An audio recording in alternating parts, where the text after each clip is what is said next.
Good. Hello. Welcome to the Exatos.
Synctank.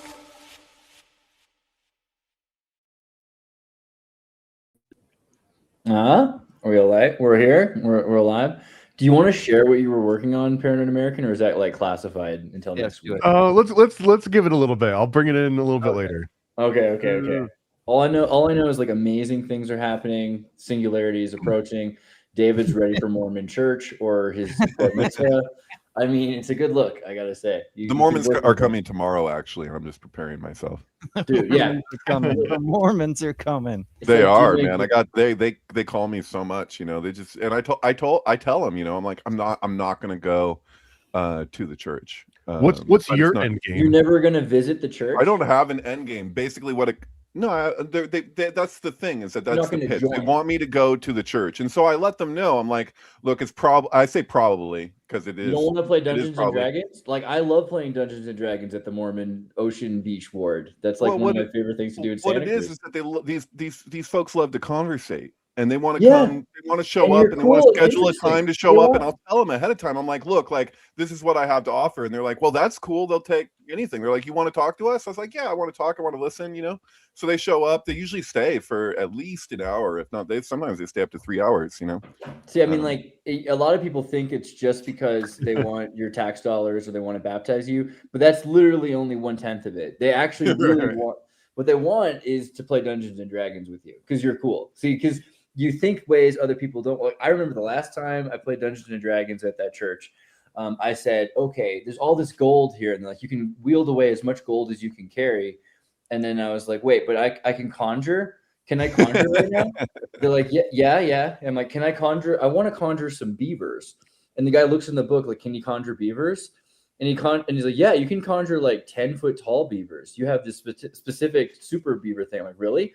So then I conjure these beavers, and then they're carrying away all the gold, and they're all so happy because none of them would have thought to do that, and now they all will. And so there's a real exchange, a cultural exchange that goes on that I think people don't understand. It's different than most other groups, which are just waiting for you to convert to what they believe in and to see things their way. They're not always doing that. I think that's kind of interesting about them. Right. The thing is, though, is that some of the worst mistakes in my life have started with conjuring beavers. You know what I mean? Yeah, I know. Shouldn't have done that. Yeah. Shouldn't. Yeah. That and curling. Anytime I play curling. Right. But, you know, you live, you learn, and hopefully a regretful experience. Dude, so I won't say exactly where I am in Switzerland. I mean, like, it's about 90 minutes by car from Davos or half an hour by skiing. But I was talking to someone today about curling, and I was like, do you know what curling is? You know, because like that's a great sport. And they're just like, it's I watch curling because it's an important Olympic discipline. And I was like, okay, we can be friends. You know what I mean? Like, you understand, right? Hey, so do people still generate G's and stash them with the Swiss, or are they doing that with other places now, or is that like old school? I mean, a little bit of both, I would say. Yeah, What's people are weird still is using Swiss bank accounts is still a popular thing to do. The Jeffrey what Epsteins of this world and whatever. what I mean. Okay, complicated topic. What I would say is that sure, but it's been obviously since the 40s and the 50s, everybody's been looking into the Swiss, so they've been under a lot of pressure, and so they own a lot of overseas places that and particularly that's why an island like Epstein's Island is so valuable. Yep. He's peekabooing at what we're going to show you later. Like, I don't know. Let's ask. What's the name of the computer from Inspector Gadget? Oh, Deep Blue. No, that's not. So, okay, are we going to talk about this right now? Or are we going to show them? Well, yeah, let's just mention that AI is listening to everything that you guys say, and it's fact checking you in real time. I'm sick of all the lies. I'm sick of all the crazy conspiracy theories and claims. And finally, I've got like literally a state-sponsored source that will tell me what to think in contradiction to whatever crazy stuff you guys are coming up with. Like, all right, Andreas was. Let's see if let's fact check the fact checker. You ready? Computer. Do we just talk? Well, it doesn't work. It's not going to listen to you. It It only listens to me. Just to let you know, it's only going to listen to me. Look right here. It knows Will. It said let's fact check Andreas. PA. That's probably Paranoid American. Exertus. See, it sees my voice. It knows me. This is incredible. Tell me who brings up certain topics. Like, for example, earlier David was asking if like Swiss bank accounts are still what's popular for tax evasion. We got a little bit of a deep dive here. We got some links. Mm-hmm. See, there you go. 2015 leaks in the FCC role in helping clients. This is the thing I was going to say is total surveillance state. Switzerland's headed from this Helvetica Confederation, which, there's nothing better. I mean, trust me as a Confederate, that there's nothing better than a Confederacy. But in terms of freedom, there's less federalist government, the more confederated your government is. So in Switzerland 25 years ago, you would never know who the president of Switzerland was, right? Because you would only really know who was in charge of your particular region and which government parts were, it was never this federalist thing like the United States has this monolithic Abraham Lincoln dictatorship. But today, because they changed the Constitution after, no wars, 150 years, everybody doing just fine. They had a Y2K Constitution replacement. They replaced their original Constitution. And so now everything's been, I would say, hell in a handbasket going downhill with Switzerland. I still like, obviously, Swiss people. They're pretty neurotic, by the way, as a people. But I like the idea of Switzerland. But they don't respect the guns the way they used to. They don't respect the individual's autonomy and sovereignty the way they used to. And they're pushing to, they want zero privacy. They want complete transparency and oversight and surveillance. I'd say surveillance on your Bitcoin, on your bank account, VPNs even. They want to know who's searching for what on the internet. So there's a very big difference between Switzerland pre and post Y2K. And it's getting worse and worse, I would say, at least in terms of surveillance state.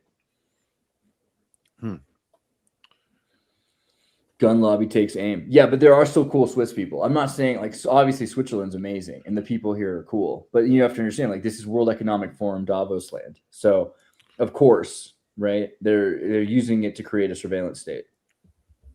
I mean, look how fast this works. Sorry, yeah, basically you could use it to be your producer, right? Like where it could be your Joe Rogan has Jamie. It just honestly, I just need to make it so it pops the tabs up as you're talking about it. It just does it automatically. Right. So it's basically showing and scrolling through what you're talking about as you're talking about it. That would be fucking amazing.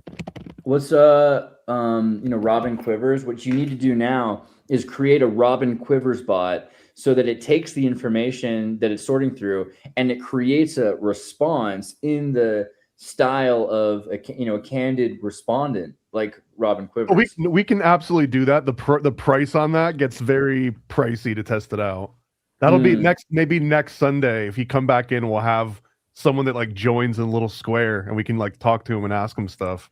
Or maybe there was even one version of one of these bots that their specialty is interrupting speech. Like they won't wait for a perfect time for you to stop talking. It'll be like, okay, that's enough. I need to step in, which I think is really interesting. Because right now they're too polite, right? They like wait for you to ask them to like prompt it. There's something that feels really like oh, thank God for like on point fact checking happening live for when there's like, you know, politicians debating and whatnot. Like that's where I want to see it, but at the same time I can't help but express concern over like AI for me tends to be right about half the time, you know. So it's just like, I don't know, you know, because I get apologies from it all the time. Chat, like I don't really use ChatGPT, but I use Grok, and it'll apologize to me frequently. It'll be like, and it'll acknowledge like, oh yeah, I missed that or whatever. And it's just like, if I was the type of person to just take it at its word, like, oh, like there was like a window where people were more quick to use, I mean, people still do, but to use Grok as like, this is the fact check, you know. Well, if it offers a source along with it and that source checks out and whatever, and you follow it along, yeah.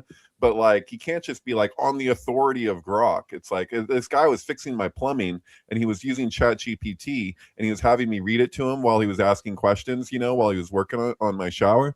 And I was like, dude, this is giving you a lot of information. He's like, yeah, I believe less than half of it. But you know, it's helping. It's doing more than if I didn't have it, but I can't just like take its word because we could screw this whole thing up. The best analogy I've heard, it's like having a really good bad intern. Yeah, the way I've heard it is secretary, great secretary, horrible boss. You don't want to work for AI like it's your boss, but if it's your secretary that you asked it to do something, you might have to make some corrections or fact check the fact checkers. That's the new Watchmen, you know. It's like it thought I said Robin Kirk instead of what I actually said, which was Robin Quivers, right? And maybe that's my fault, and maybe this is going to lead to a clearer pronunciation or something. Like humans will try harder to be. There you go. Yeah, it can read and understand me now. Right. So it's going to think we're talking about Robin from Howard Stern any second here. So yeah. That's what we were. That's what we were saying. That's right now the biggest challenge is the delay, where it does take a good 20 to 30 seconds at the fastest for it to be like, oh, this is a conversation that it just went in this direction. And then if it comes up like a little bit later, sometimes it'll suppress like the continuation because it's already been covered. So still working on all that. Oh, excuse my ignorance, but what's Robin's last name from Howard Stern? Robin Quivers. Oh, that's her. Oh shit. Oh, yeah. Okay, I'll shut up. I thought I was saying something new. Hence the famous song, right? Like I could be your Howard Stern if you'll be my Robin Quivers. Has anyone read her book?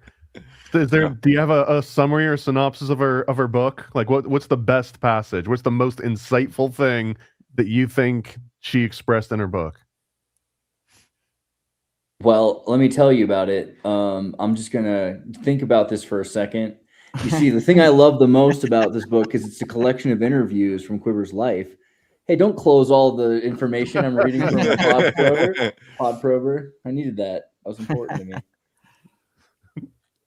This is going to be so, you know, when kids are taking tests, you know, to have the cell phone pulled out under the, you know, under the table. Well, so it was Professor, I'll answer your question in a minute, but first, well, there's a whole bunch of these things that exist for interviews, specifically like the tech market, because they'll be like, okay, and how would you do this sorting algorithm, whatever, and they cost like $200 a month, but they're incredibly popular, and it's really hard for some of these interviews for them to even know, like, is this person have someone helping them, like what's going on?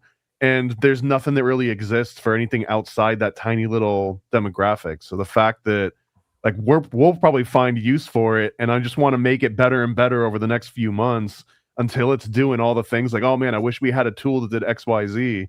It would be nice if it just like you're gonna be getting like an online interview for a job and just like having this in front of you and they have no idea. It's like as they're asking the question, boop, boop, boop, boop, boop, generating the answer. Those exist, and they'll like do the code and they'll like actually compile it and do it all in front of you, but there's not a lot of other sources or like uses for this because it's such like a cutting edge thing that of course a dev knows how to wire up like 20 different AIs and get all this stuff working. But for just like a podcaster that wants to talk about Bigfoot or Epstein, there's no like comparable version of that. Right, but this is like if you're, you know how on Joe Rogan's podcast, there's that guy who's, I forget his name, you guys probably know it, but the guy whose job it is just to like live fact check, and he's just looking stuff up on the internet. Yeah, thank you.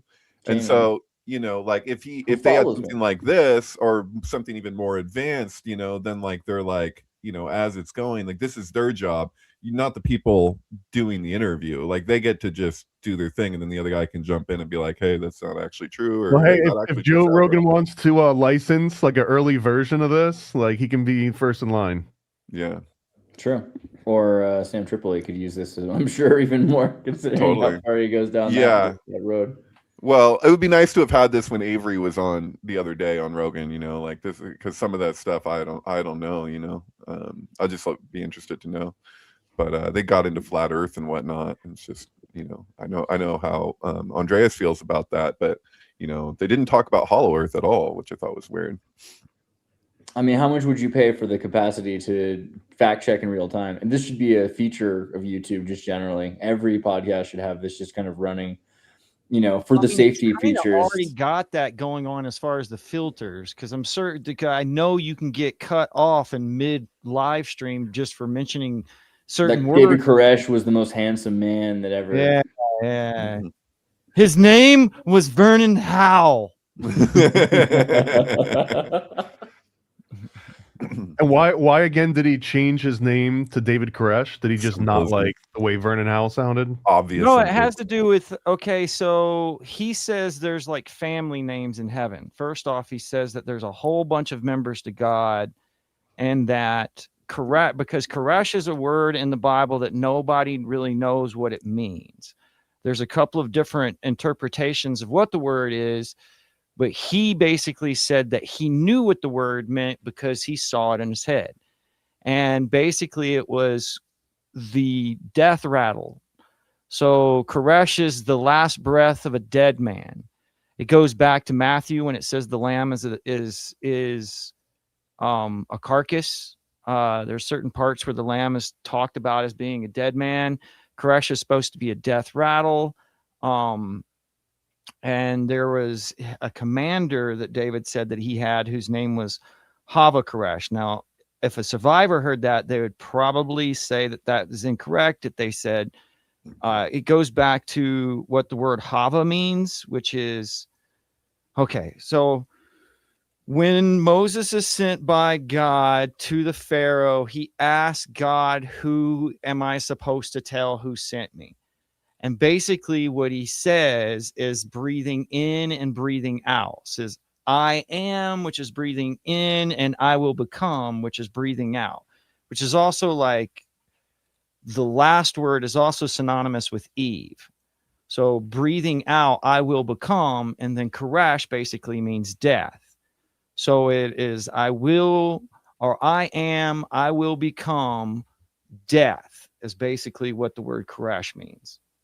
Does that make sense? You highlighted it. I am that I am. I think the breath may be a little like debatable in terms of how much that's being inserted into it. I don't know about the actual to a certain degree, but again, you don't even know what Koresh means. You're just going to have to take his word. But what's important to think is what it implies. Basically, what he says is God's name is life and death, which is what the fourth seal basically is. The horseman who rides a sickly horse, his name on it is death. But you have to understand that all of the different horsemen are all different aspects or personifications of God. Does that mean, does that, so the revelation of Christ is that there's more than just one figure who we call God. Well, that's actually the opposite of Ehie, though.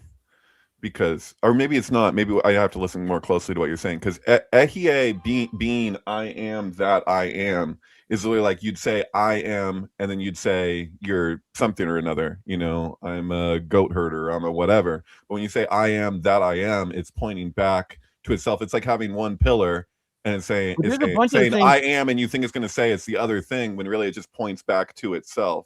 So Ehie is similar to Tetragrammaton, because it's dealing with emanation, but it's directing it back.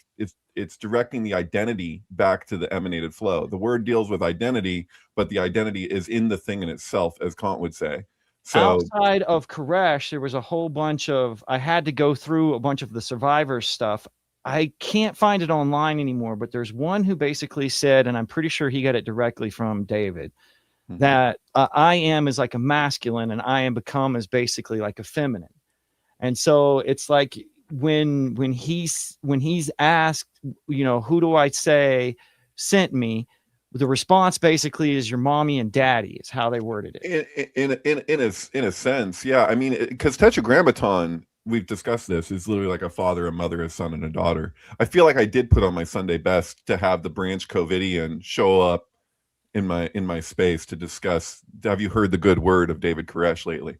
But there's also a big thing about the word begot. Like if you look into the Bible, it always says this person begot that person, this person begot that generation, yeah. Right. Well, it doesn't necessarily mean they were born. It means basically to attain through. So it means to attain through hardship. And so when there's a scene in the Bible where the lamb is in front of the throne, whoever's on the throne. Talking about Revelation. Right. And but it's related to earlier in the prophets when he says, this is my son, I have begat thee on that day. The scene that takes place in Revelation is basically a court. There's, instead of a jury of 12, there's a jury of 24. And then the lamb comes in and then God says, this guy's worthy. And on this day, he becomes my son. And then that means that he's not, David Koresh is not necessarily the son of God. He is like the adopted son of God, so to speak. And then David Koresh is given what is called the gift, which is the entire Bible in his head, so that he knows what words are where, so to speak. That's interesting. I wonder if it's relating, because there's like a masculine and feminine pillar.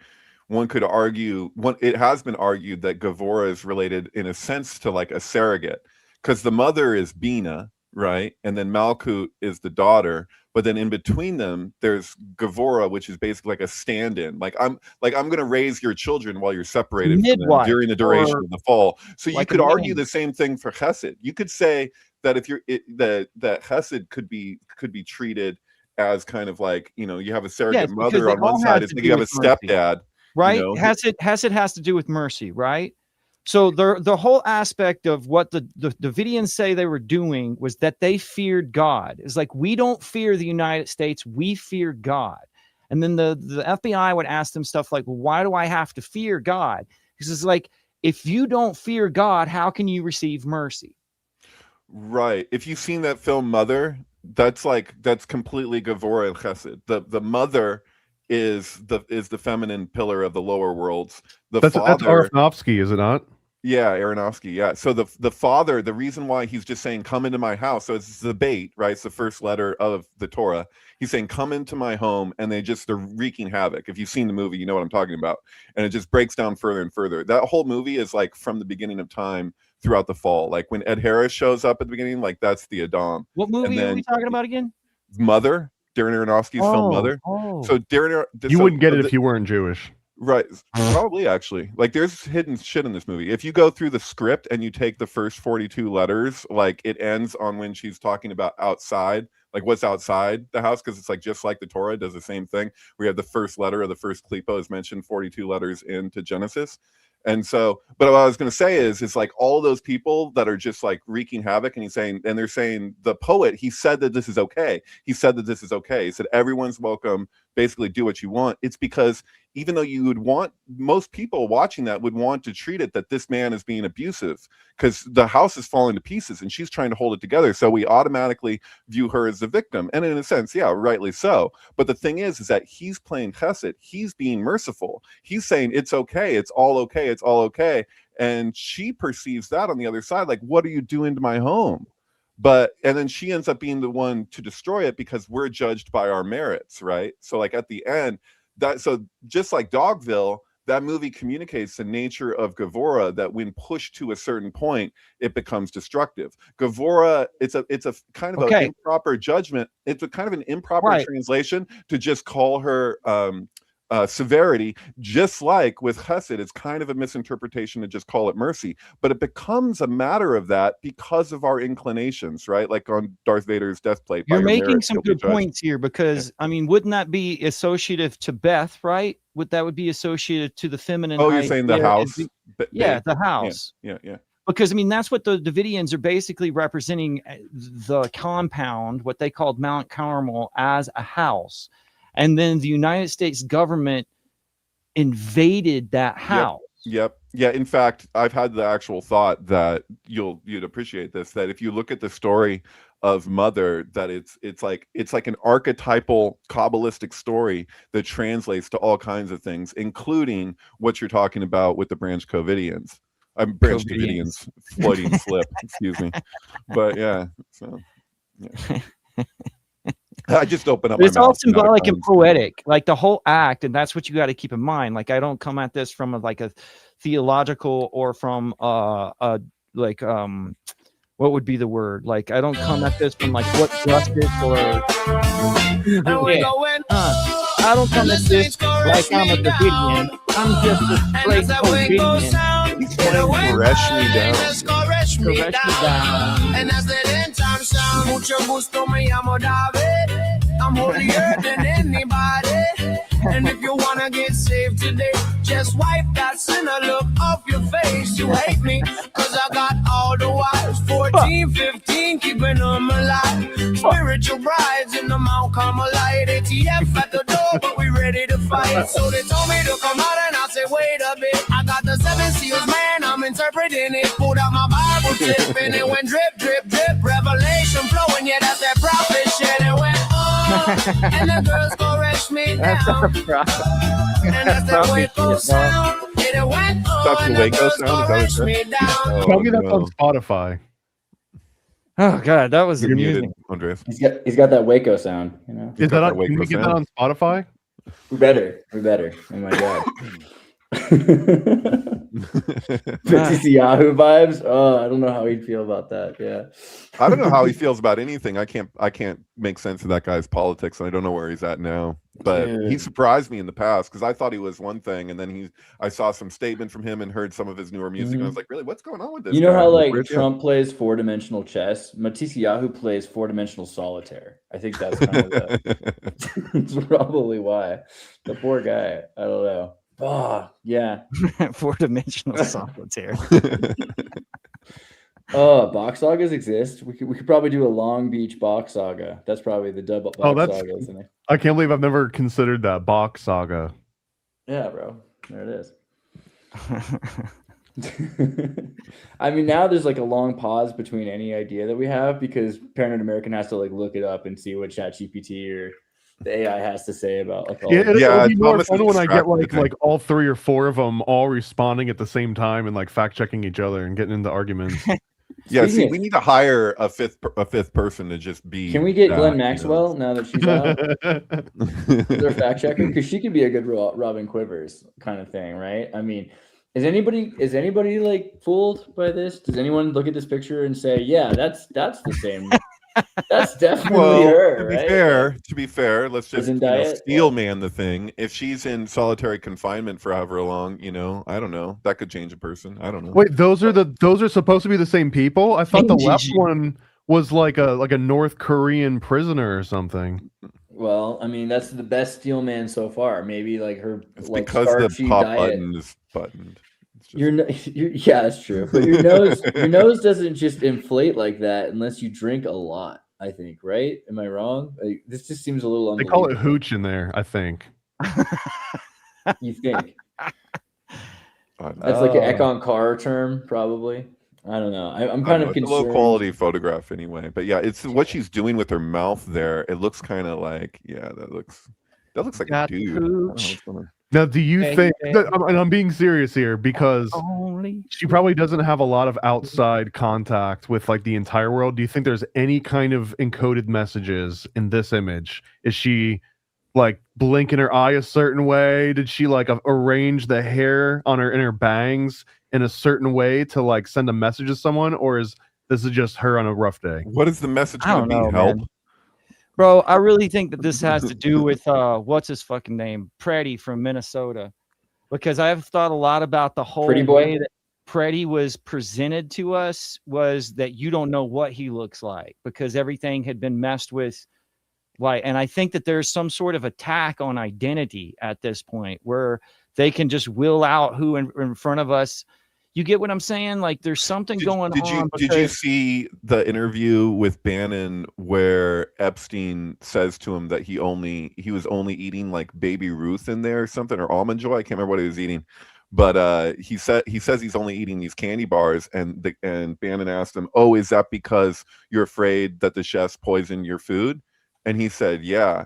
But when I heard that, I was like, when you say poison, what did they do to Manson? Every time they would take him out to do anything after a certain point, I think in the 1970s, they realized that it was a mistake to just let people interview him and have him be in his normal state. And they started drugging him more and more and more. And I think that's the fear, is that they'll just drug you like crazy. And then it gives them excuses to, wild. It's like, was that a Cronenberg film? That one that was like, oh God, what was that? Unsane. You seen the movie Unsane, where they just keep this woman in a psych ward and keep her medicated so that she can't appear sane anymore. And then they just, in this case, it's a scam that's real. It exists. Like they do this so that they can just drain your insurance money. And then once you're out of insurance and they're like, okay, we're done with you. But they'll if you go to a therapist and you say you're considering suicide, the first question they're generally trained to ask you is, well, have you thought about how you'll do it?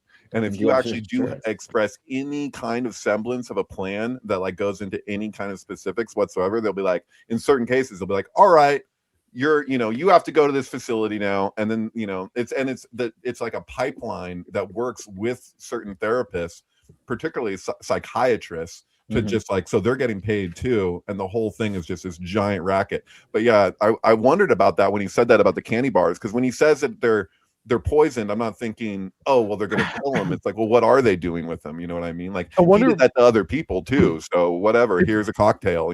This example too of the nurse that will start preying on the people that she's supposed to be taking care of.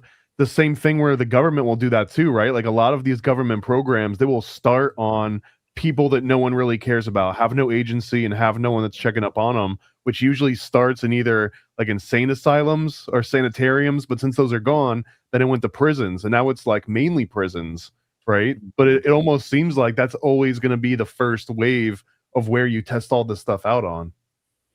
Oh, for sure. It has been historically, the prisoners. Who you gonna the real experimental stuff, the questionable stuff, they're the first target. It's true. Ugh. I don't know, man. So what do you guys think jerky is? I have a theory. Incidentally, I found a real picture of Alex Pretty, and this is what he looks like. This is my point exactly. And then right after he came out, they were like, we have 97% accuracy on facial. When have you ever heard them say that about when they arrested that black woman who was not at the scene? Do you remember that? About 2 years ago, there was saying a woman. a lot in the last couple of years. Just I've caught them saying also, that. I don't our facial recognition has reached this level.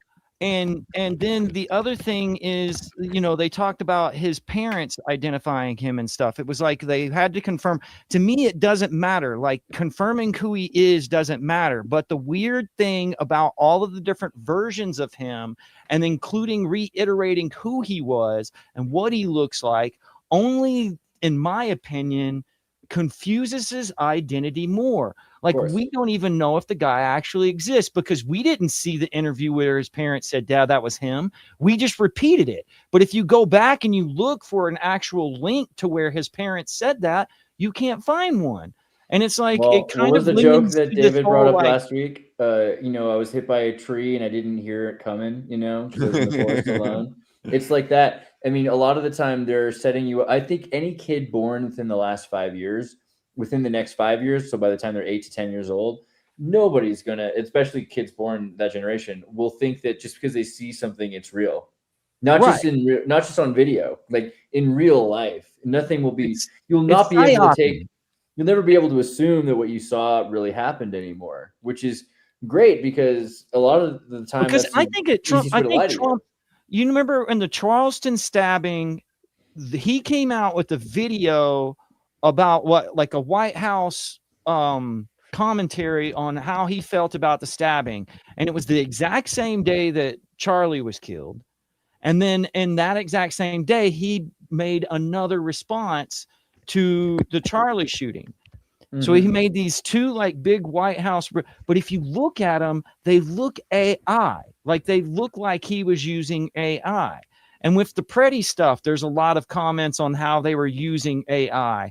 And I don't. One of the main. I don't see any. I think the thing that when you run it through a processor to see if the AI sees that it's AI, that's been pretty reliable for me.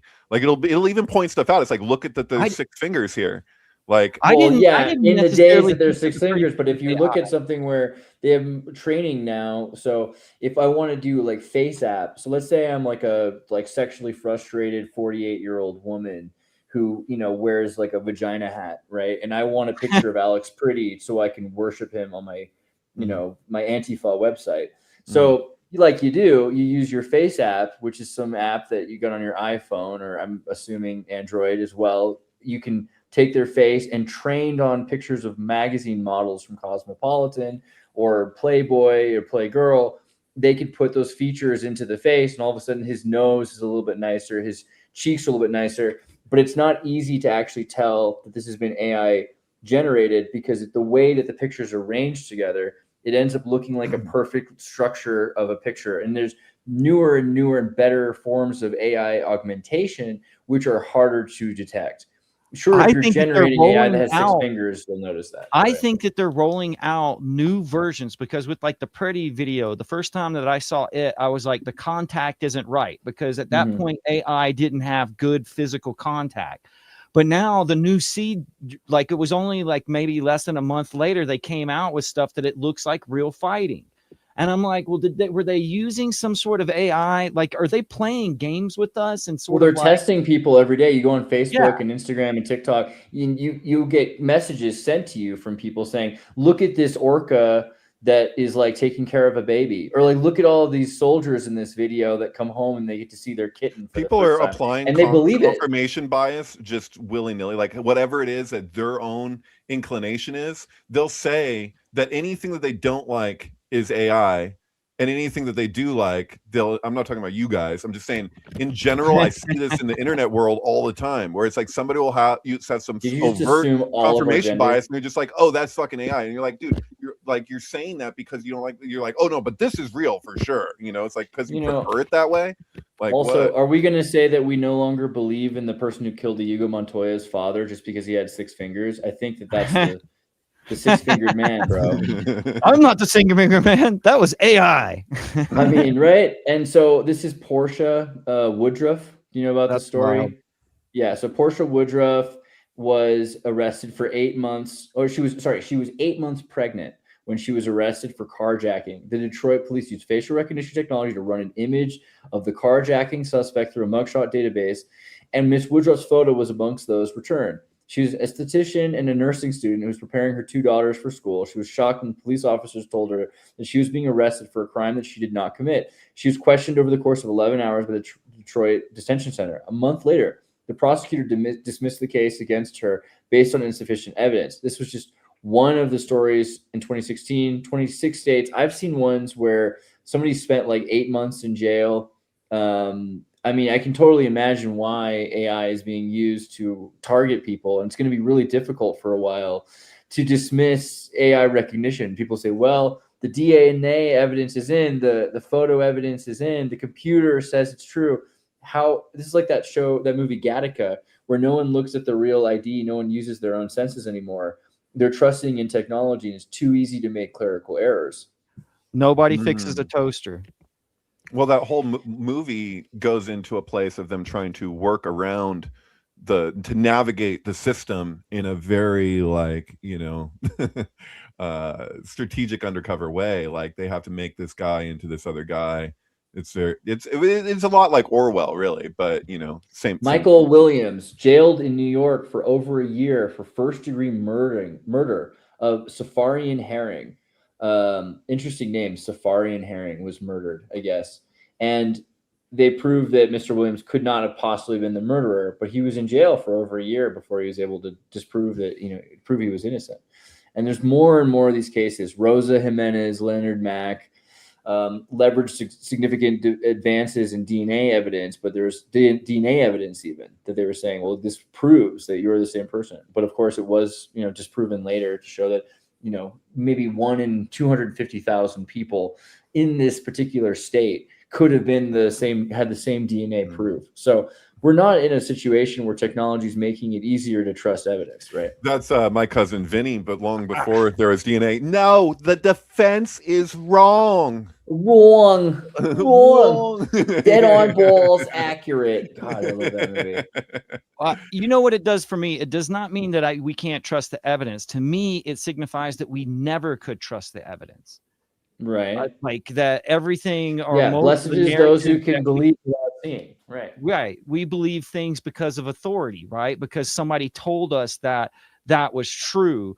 And even, there's a whole bunch of things that I don't necessarily believe that like Epstein is a perfect example, right? Like if you tried to have said that, say in 2018, I remember arguing that. I don't think there would be like a petty island that none of the mainstream consensus would have no evidence of.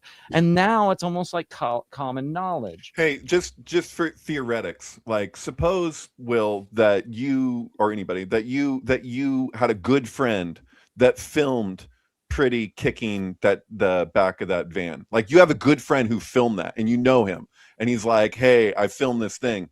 And then people on a podcast or whatever were going off about how we don't know anything. We don't know, your energetic feeling around it. Like if that was a good friend of yours that for a fact filmed this thing and he showed it to you right afterwards and was like, oh, and then it went to the press, the feeling that you'd have is like, but it's real. You know what I mean? Like, so yeah. To me, it like, doesn't matter. Like, this is a thing that I learned from like reading Sherlock Holmes way too many times. Like, the guy isn't as bad as they say. What were you going with that? Watson, at the very beginning, Watson is trying to figure out what Holmes's occupation is, because that's immediately right when he first met Holmes. Holmes knew who he was and summed him up. But he's been a doctor in Africa. We can tell.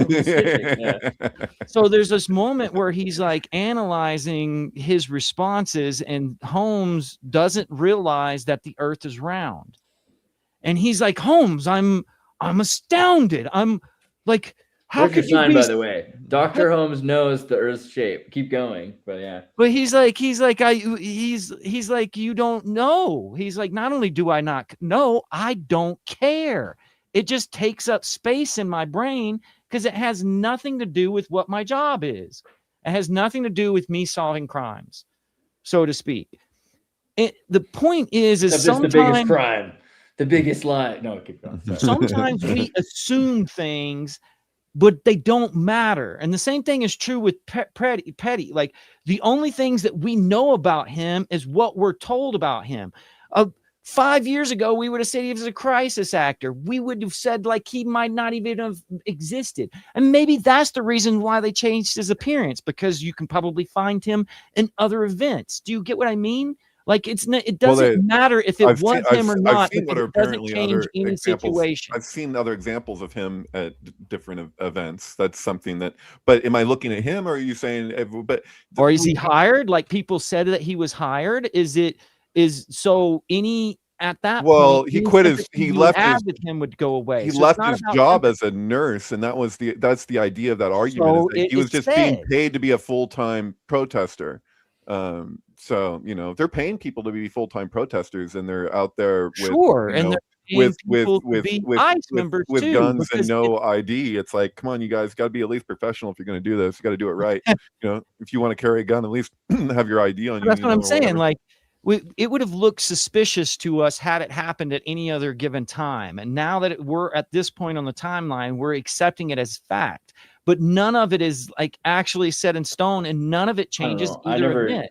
I never accept anything as any media narrative as a fact, right? I wouldn't use that or word any alternative media narrative As as a a fact fact, at this quote point, unquote alternative. I've been watching all these people insisting that they know exactly what pizza is, and they know exactly what jerky is, and grape soda, and whatever the code word that they feel is a code word. They'll tell you, I know what this is. Hold on, I don't know what I know what pizza is, but what is jerky and what's grape soda? Do you?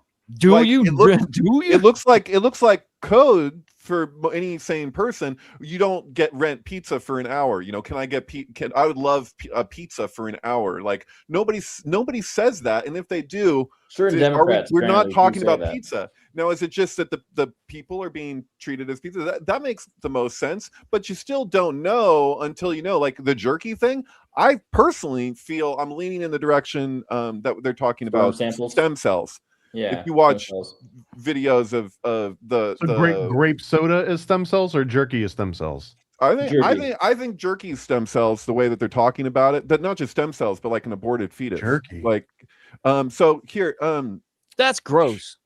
Well, I mean, it makes sense that would be what it is. And have you seen the video of the super rich guy talking to the girls, explaiing to them why he wants the stem cells? He wants their aborted fetuses. I just shared this too. Go if you look at Andreas, show me the files. I want to know. Like you keep telling me about the pizza and stuff, but I want to know. Like, have you look it up? I look at stuff every single day. There's even like a clone of Epstein's Google Drive and iCloud account, and you can see everything going on. If you scroll, Gmail. By the way, world or I just feel like this is important, and I want to share it too, just really quickly. If we're talking about Clonade and Raelians, and then MK Ultra and Hillary Clinton and jerky grape soda. Don't you want to believe this? Don't you want to believe I mean, this? It feels like it would be it would make a lot of things make sense, wouldn't it? It does make me feel better. How far do I go to find what you wanted? Further down? I think it's in my replies, maybe, because I mean it is. If you kept scrolling, you'd probably find it. But also, I just commented it. I think recently to there it is. Okay, so. I'm guessing jerky matches stem cells, right? And so this was where until we know what grape soda is and jerky are code for, I think paying taxes is optional. I like Bobby 3. He's responded to this too, by the way, to what I shared. If you scroll down, he's like he wants to know who the cameraman is. Yeah, by the cameraman. Yeah, but hey, DJ Butler got in on this. I wanted to bring up DJ earlier because he had said something the other day talking about the where was it the 1980s satanic panic. He brought up the satanic panic, and he took it from the perspective of, I think, a Mormon apologist, because obviously a lot of Mormons have been blamed by Protestants as being part of the satanic panic. For, whether there are some groups of, people in Ogden that were that were using Mormonism as a cover or not, there's clearly tons of money going into promoting the idea that every satanic ritual abuse scenario is made up by kids who saw too much television in the 80s. Right. Which is just, it's really hard for me to believe that to begin with. But even after I've been force fed all of the propaganda that the satanic panic was just, an accident because Alice Cooper, it's just, I've got a theory on how and why and all that, because I feel like it's the biggest gaslight, and here's the reason: is because there probably were legitimately and still are crimes that are being done by larger groups and like of organized crime. And there were and for any police department to be like, you got us, all those crimes, it might have been like 7 or 8 people. It was really messy. We were never going to catch everybody. But it's so much cleaner if you can just be like, it was that guy. It was the son of Sam. Wasn't it the son of Sam who insisted? I mean, I'd extend that to Timothy McVeigh and everyone. He confessed to a certain amount of the murders and said, I have no idea about these other ones, but these ones I for sure did. And like, what would his like? No, he claimed that he was there for all of them, but that he only pulled the trigger at some, and then he even implicated the 2 brothers that like lived across the street from him or whatever, and like another development. And he was like, and they did these other ones, and I was there, but I didn't pull the trigger for those ones.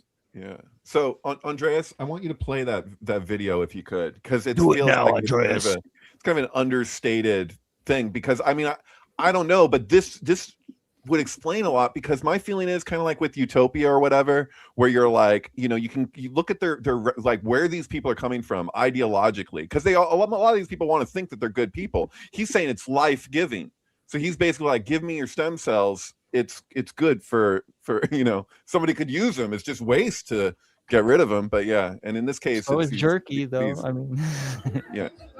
Play snap the it to a volume. Slim Jim. You can't hear that? It's not loud enough? That's Nah, about as loud okay, as I guess it's that's all going it's on going my to end, give us. sorry to Yeah. say. Stem cell technology that Peter and I are investing in is called SCNT, which takes the egg of a young, perfect woman specimen, takes the egg and takes out the nucleus and puts our DNA in the nucleus. They just go ahead and take it out. Painful, right? Huh? So he's saying here that Peter and him are working on a special kind of a cloning technology where they take the egg of a woman and they remove the nucleus so they can add their own DNA to the egg. So they have a perfect specimen for in vitro therapy. And she's asking if it's painful. All right. And he says, well. And this is part of this genetic greatness that we don't see in any other race on the planet. These curvy, sexy black women from Africa. You girls have a kind of a monopoly on this genetic perfection. You have so curvy, sexy black women from Africa have a monopoly on this sexual perfection. And we want some of that. We want. So, girls, for $100, we will pay you for your egg.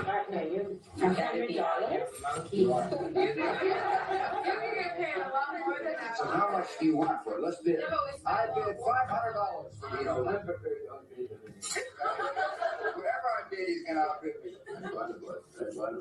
$60,000 for the eggs. Yeah. If you have that, if you have a kosher. I assume you're asking for at least 5 figures if you're at this table. Right. That's 50. the thing. So he's starting out with the lowest bid, right? So he's just like Yeah. $100. They're like $100. Come on, that's not enough. And then it's like, okay, well, what do you think? Now we've psychologically prepped you for putting a monetary value on life, on your. And he said $50,000. They did that with the tooth But fairy, right, bro. but right now, this exists, right? This market exists, and the current value and for is schmuck. 0. So like jerky could be something as simple as schmuck. Like that's been prepared in such a way. That's why they say you got to keep it frozen, and they're talking about the amounts and stuff. Wait, hold on. People. What the hell is schmuck? You don't know what a schmuck is? What a mashugana, this guy. He ain't never had no schmegma behind his fucking guy. Yeah, the foreskin. Why do you think you call a guy a schmuck or a dork? What do you think dork I don't means? know. Now? I don't know Yiddish. Now that you don't know Yiddish. Oy vey! Oh my god! So, no, but if this, so this guy schmuck means foreskin in Yiddish. well, so you know how Eskimos have 50 different words for different kinds of snow, because they deal with so much snow. I want to Let know me just explain. exactly. I want to know the numerical value of how many words there are for foreskin. If you in want to Yiddish. start applying gematria to 1, Yiddish, 2, good 3, luck, man. foreskin. It matters. Difficult It enough. matters what kind of foreskin you're talking about too. 'Cause a dork is a whale foreskin, right? It's a big one. It's a hoodie. What are the coolest names for foreskins in the entire animal kingdom? I wish I had a list.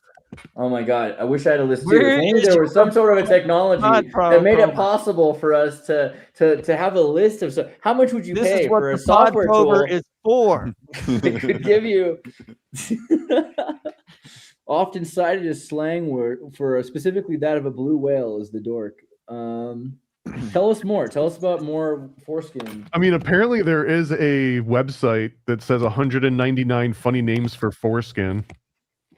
1, 2, 3, foreskin. But these aren't real names. These are just made up Reddit But the names. point is that a lot of these really, really rich, people, there's a shared ideology where things are rationalized. So if you've ever seen like the end of Utopia, when they're talking about like how overpopulated the planet is, and John Cusack is just like trying to rationalize what we're doing with the vaccine. The vaccine isn't actually for the virus. the vaccine was produced in order to lower the population by not that it would affect the adults so much, but it would affect the people who haven't gone through puberty yet, so they won't be able to have children, they won't be able to produce offspring. And so they're like, it's the most humane way to keep the population down. In a lot of these cases that I feel like when I get to a certain point in the rabbit hole, like as a general rule, you can usually see, well, what is the rationalization in these people's ideology for the things that it is that they're doing. So why I find this video so insightful is like, this is a particular circumstance. Like, he's talking to these Black women, he wants something very specific from them, having to do with the egg and what he wants to do with it. But like, just that as a general rule, and when I say general, I mean general, is that like in his mind, you can see the way he's communicating around it. This isn't nefarious. This is life-giving. So like a lot of things like that, I'm like, hey, you know, I'm sure they could rationalize. They're like, you got a fetus. That's why they wanted to come closer to term, because they get all these stem cells and they get the vitality from it. They're like real life vampires. Like, these guys are real life vampires for all intents and purposes. And my question is, where to what end, like, are they doing stuff like this? You know what I mean? Like, if you look into Epstein, you can see he wanted his DNA and all these people and all this stuff. Like, it's like, that looks like a narcissist thing. Like, he just wants to see his reflection and everything, right? He's like, yeah, my dick looks weird. Wouldn't it be better if everybody's dick looked weird too? Like, and we just lived in a world of people with weird looking dicks that look like mine. Like, that seems to be where he was coming from, but it's extremely egoic, narcissistic behavior. But these people, it just looks like they're fucking vampires. Like, they want vitality, they want to elongate their life, and they're saying, hey, this would just get thrown out otherwise. You know, that was what was said about the Jews, right? Like, that's what's the basic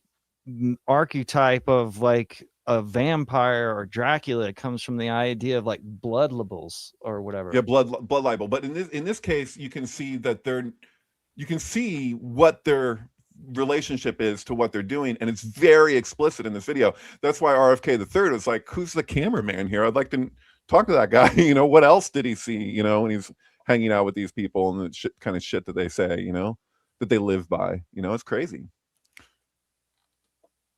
Satanic panic. Okay, so wait, we're gonna finish the rest of that video, maybe? I don't, you know, you get the idea, but I'm just saying, like, this is something explicit. Like, if you know, I think that there's something like this kind of shit is what's going on. That's what I think. Is it you know, you don't necessarily need a ritual here. You need a fucking, you know, surgery. You know, I think it's all going on. I think it's all going on. Well, I mean, you know, so like somatic cell nuclear transfer goes back. Somatic cell nuclear transfer goes back to probably, I want to say, the 60s or 70s. Obviously, there's like early evidence of it. Like, you can talk about this, you can speculate that this goes back to the Nazis, but really in the 80s, we clearly had SCNT. Like, it's existed since then. And whether or not it was super common, that's not really relevant. But the idea of super soldiers being bred on islands like Carmen Sandiego, this is not in the realm of just satanic panic speculation. It's not that complicated to do what he's talking about. An adenoviral that can remove the nucleus and that you can replace inside of a somatic cell, an egg, then you can replace the DNA. What's it called? A blastocyst, right? Yeah. You know, and then, I mean, the idea of cloning using a surrogate, this has probably been going on since the 90s, at least, with Clonade, and maybe earlier than that. We at least know about Clonade because of the Raelians, and that's your connection between Elon Musk and Epstein. And true. Let me just, before you get too far, I just want to know, because you mentioned the super soldiers from Carmen Sandiego. It pulled it up. It was down here, but it was. I know this without needing AI. It was called the Isle of Vile, and that was because when I was at Disney, we worked on back when Facebook games were like the big thing and everyone was trying to pivot to Facebook games. We made a Carmen Sandiego Facebook game where you could like sign up and train your agent. Like, it was incredible. Like we got to meet all the original team. We worked on it for like 2 or 3 years. Dude. Wow. See, I'm only jealous of certain things. That's the kind of thing I'm jealous of. I really love those are the things. Are we all people that watched a bunch of the Project Camelot things years ago, like in 2010 stuff? Yeah, so, I found Camelot through. That's how I found Sync, was through Like, so like most of the people that they interview that have relationship to themselves or others being like Really? Okay. Well, the super soldier thing was like a big point of focus for them for quite a while. Where They they're gonna interviewed a whole bunch of They're dudes. going to interview person after person, and it was like there was like 2 in the mix that was like, oh shit, I think these guys are for real. And it was like, but most of them, the most vast majority of them, I was like, this is. I don't believe it. The way they're talking about it and the way they even treat like the Illuminati. So when I met the Illuminati finally, and they wanted me because of my abilities, you know what I'm saying? Like they were like, they're coming at my house. I said, hey, maybe there's people that you're like, get the fuck, come on. And then there's people that I'm like, okay, no, I think this person's legit. They're a human dolphin. I'm pretty sure. You guys are super both OG ways. Like they got 2 sets of eyelids. I don't know. Because I remember when Camelot was out at that time, I was just thinking like, I would just watch a documentary. Like, why am I going to watch 2 people talking? Yeah. And I didn't even know what a podcast was because it was like a video version of it, right? And I had some of that stuff. very I think, so late to the game. Did you read Illuminati's trilogy, right? Like Yeah, Robert Anton definitely. Wilson. Okay, so the whole thing about Robert Anton Wilson was he was an editor for Playboy, and he asked conspiracy theorists to send in the craziest conspiracy theories because then he could publish the true ones in the bullshit, and he was able to not get killed for saying true things because you could assume that most of those true things could easily have been lies because so much other stuff was, or at least crazy. A baby with the bathwater, yeah. Yeah, so I don't know what the ratio is, but like I'd say like 30%. Anything more than like 50% is getting really dangerous. Totally. People might think that even So lies keep you alive. Totally. Lies yeah, no, keep you alive. 100%. I see so many examples of that. Hey, I want to bring something up here that I just sent to Alex. I was watching this documentary called The Queen of Chess about these sisters who were raised as an experiment in Hungary to be like the chess champions, and one of they all were chess champions, but one of the sisters ended up becoming the best female chess player in the world and holding that title for like years and years and years and years and years and years and years, and ended up going against Kasparov, saying that right? Kasparov, the guy, the Russian chess champion, So she would go head to head with him. She was the best female player in the world. He was the best male, and they played game after game after game until in 2001 they had a draw. And so keep in mind, this is the same guy who got beat by Deep Blue, the computer intentionally designed to like mimic in its shape the HAL 9000 and the monolith. They're the same shape. HAL's which is designed to mimic the i386. Right. So it's IBM, HAL, each one letter removed. You guys know the spiel. And then the thing with Stanley Kubrick died 666 days exactly after Deep Blue beat Kasparov at chess. And then he died 666 days before January 1st, 2001. So I'm looking at this. I'm like, oh, so I sent it to Alex and he sent me some math back that's pretty incredible. Like basically this girl's birthday is 7/23, which is Robert Anton Wilson Day, right? Of like alien contact and all this stuff. But it's like I was relating to it like, wow, isn't this crazy? Like this guy Kasparov versing AI, or at least an early computer that is similar in essence, similar to what we call AI. But and then 2001: A Space Odyssey was the first film to show a computer beating a man in chess. You guys know the deal. But in relationship to this woman, it feels like there's like a third pillar, because I was relating to it. It's like, oh, you got the man pillar and you got the computer pillar, the imitation, the replication, whatever. And then I was like, no, there's like this third pillar in the mix that has to do with like, and it's a tipping point, because in 2002, then she actually beats him. And when they had that draw, it came out that he had taken his finger off of a piece at a major point in the game, like a significant point that would have cost him the game had he not made that move. And so like he took his finger off the piece but left it, and then they had a camera on it with no cameraman. They like later on like went back and they were like, oh shit, you can see it if you put it in slow motion. He totally takes his finger off the piece, which means you have to play that move. This is the greatest chess player in the world, made a major mistake in a game, and he tried to cover it up.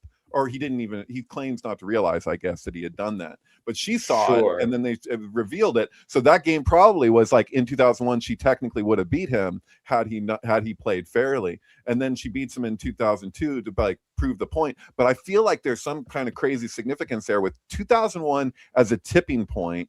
And also, it's fascinating to me that if it wasn't for that being recorded, we would be debating on that endlessly or not debating at all. Do you know what I mean? Like if there's no proof, what how can you do anything with it? So somebody sees something, they're like, hey, you did something as subtle as taking your finger off of a piece for a second, and now we all have to, like I don't know, it feels relatable, like our ability to record. You're over here talking about how we don't know if Pretty is actually the guy, is actually ever did any of this stuff.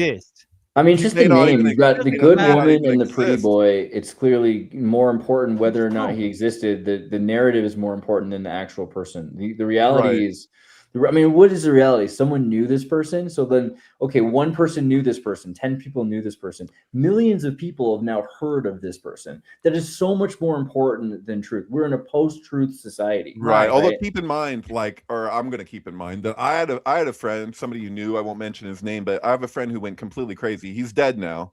But he was, years ago, he was telling me in all seriousness, he's like, I don't believe any celebrities are real. If I haven't seen them with my own eyes, even like, and then he might even deny it, but he's like, Brad Pitt's not real.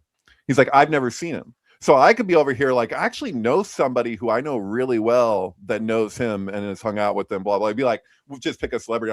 He'd be like, no. I didn't see them. So how do I know? And then even then he could be like, oh, it's a simulation or whatever. I'm just like, but yeah. Even though you're saying that this is a crazy person, 99%, or I don't know, I'm not going to do a real fraction, but the majority of people I've interacted with subconsciously feel the same way. Even if they accept that there's a celebrity exists on some level, they don't accept that the celebrity is a person. Like, it's hard to imagine but this person eats eggs in the morning. This is somebody who went from that to asking somebody what time it is on Westcliff and then just immediately stabbing them. They're a stranger. What time is it? Oh, let me check. And then he stabs them trying to kill them. And then, it's like, he's not related to get people like they're real. He got to the point that these people aren't even real. Nothing's real. It's like Breakfast of Champions. Real? You know what I mean? Goodbye Blue Monday, like just like losing it and just being like, you're just a machine. You're just a machine. Whatever. Like, it's like, what end? That's intentional. My point is that's intentionally being like, we're intentionally being confused. Yeah. So and yeah, to a certain extent, you don't know who's doing the confusion, if it's just a whole bunch of people acting independently and doing things all, like the game of telephone or whatever, but it doesn't feel like that. It feels psyopy. It feels like the main topics are what we talk about, what we think is trending, what we should pay attention to is totally being manipulated in ways that we can't even like comprehend anymore. Yeah. Because during that whole Pretty situation, while everybody was like worried and arguing about who he was, Trump went in and disregarded the sovereignty of Scotland and extracted 2 people that he wanted, who were ordered to stay in Scotland. Mm-hmm. And that didn't hit anywhere. Like, I didn't see it on any news or anything. And parts of me are like, no, like we are so used to the fact that we were, the up and comers during the alternate news, like the surge, but that surge is over with and co-opted now. And so the stuff that we get our memes from that we thought we trusted, we don't know who those memes are being made by anymore.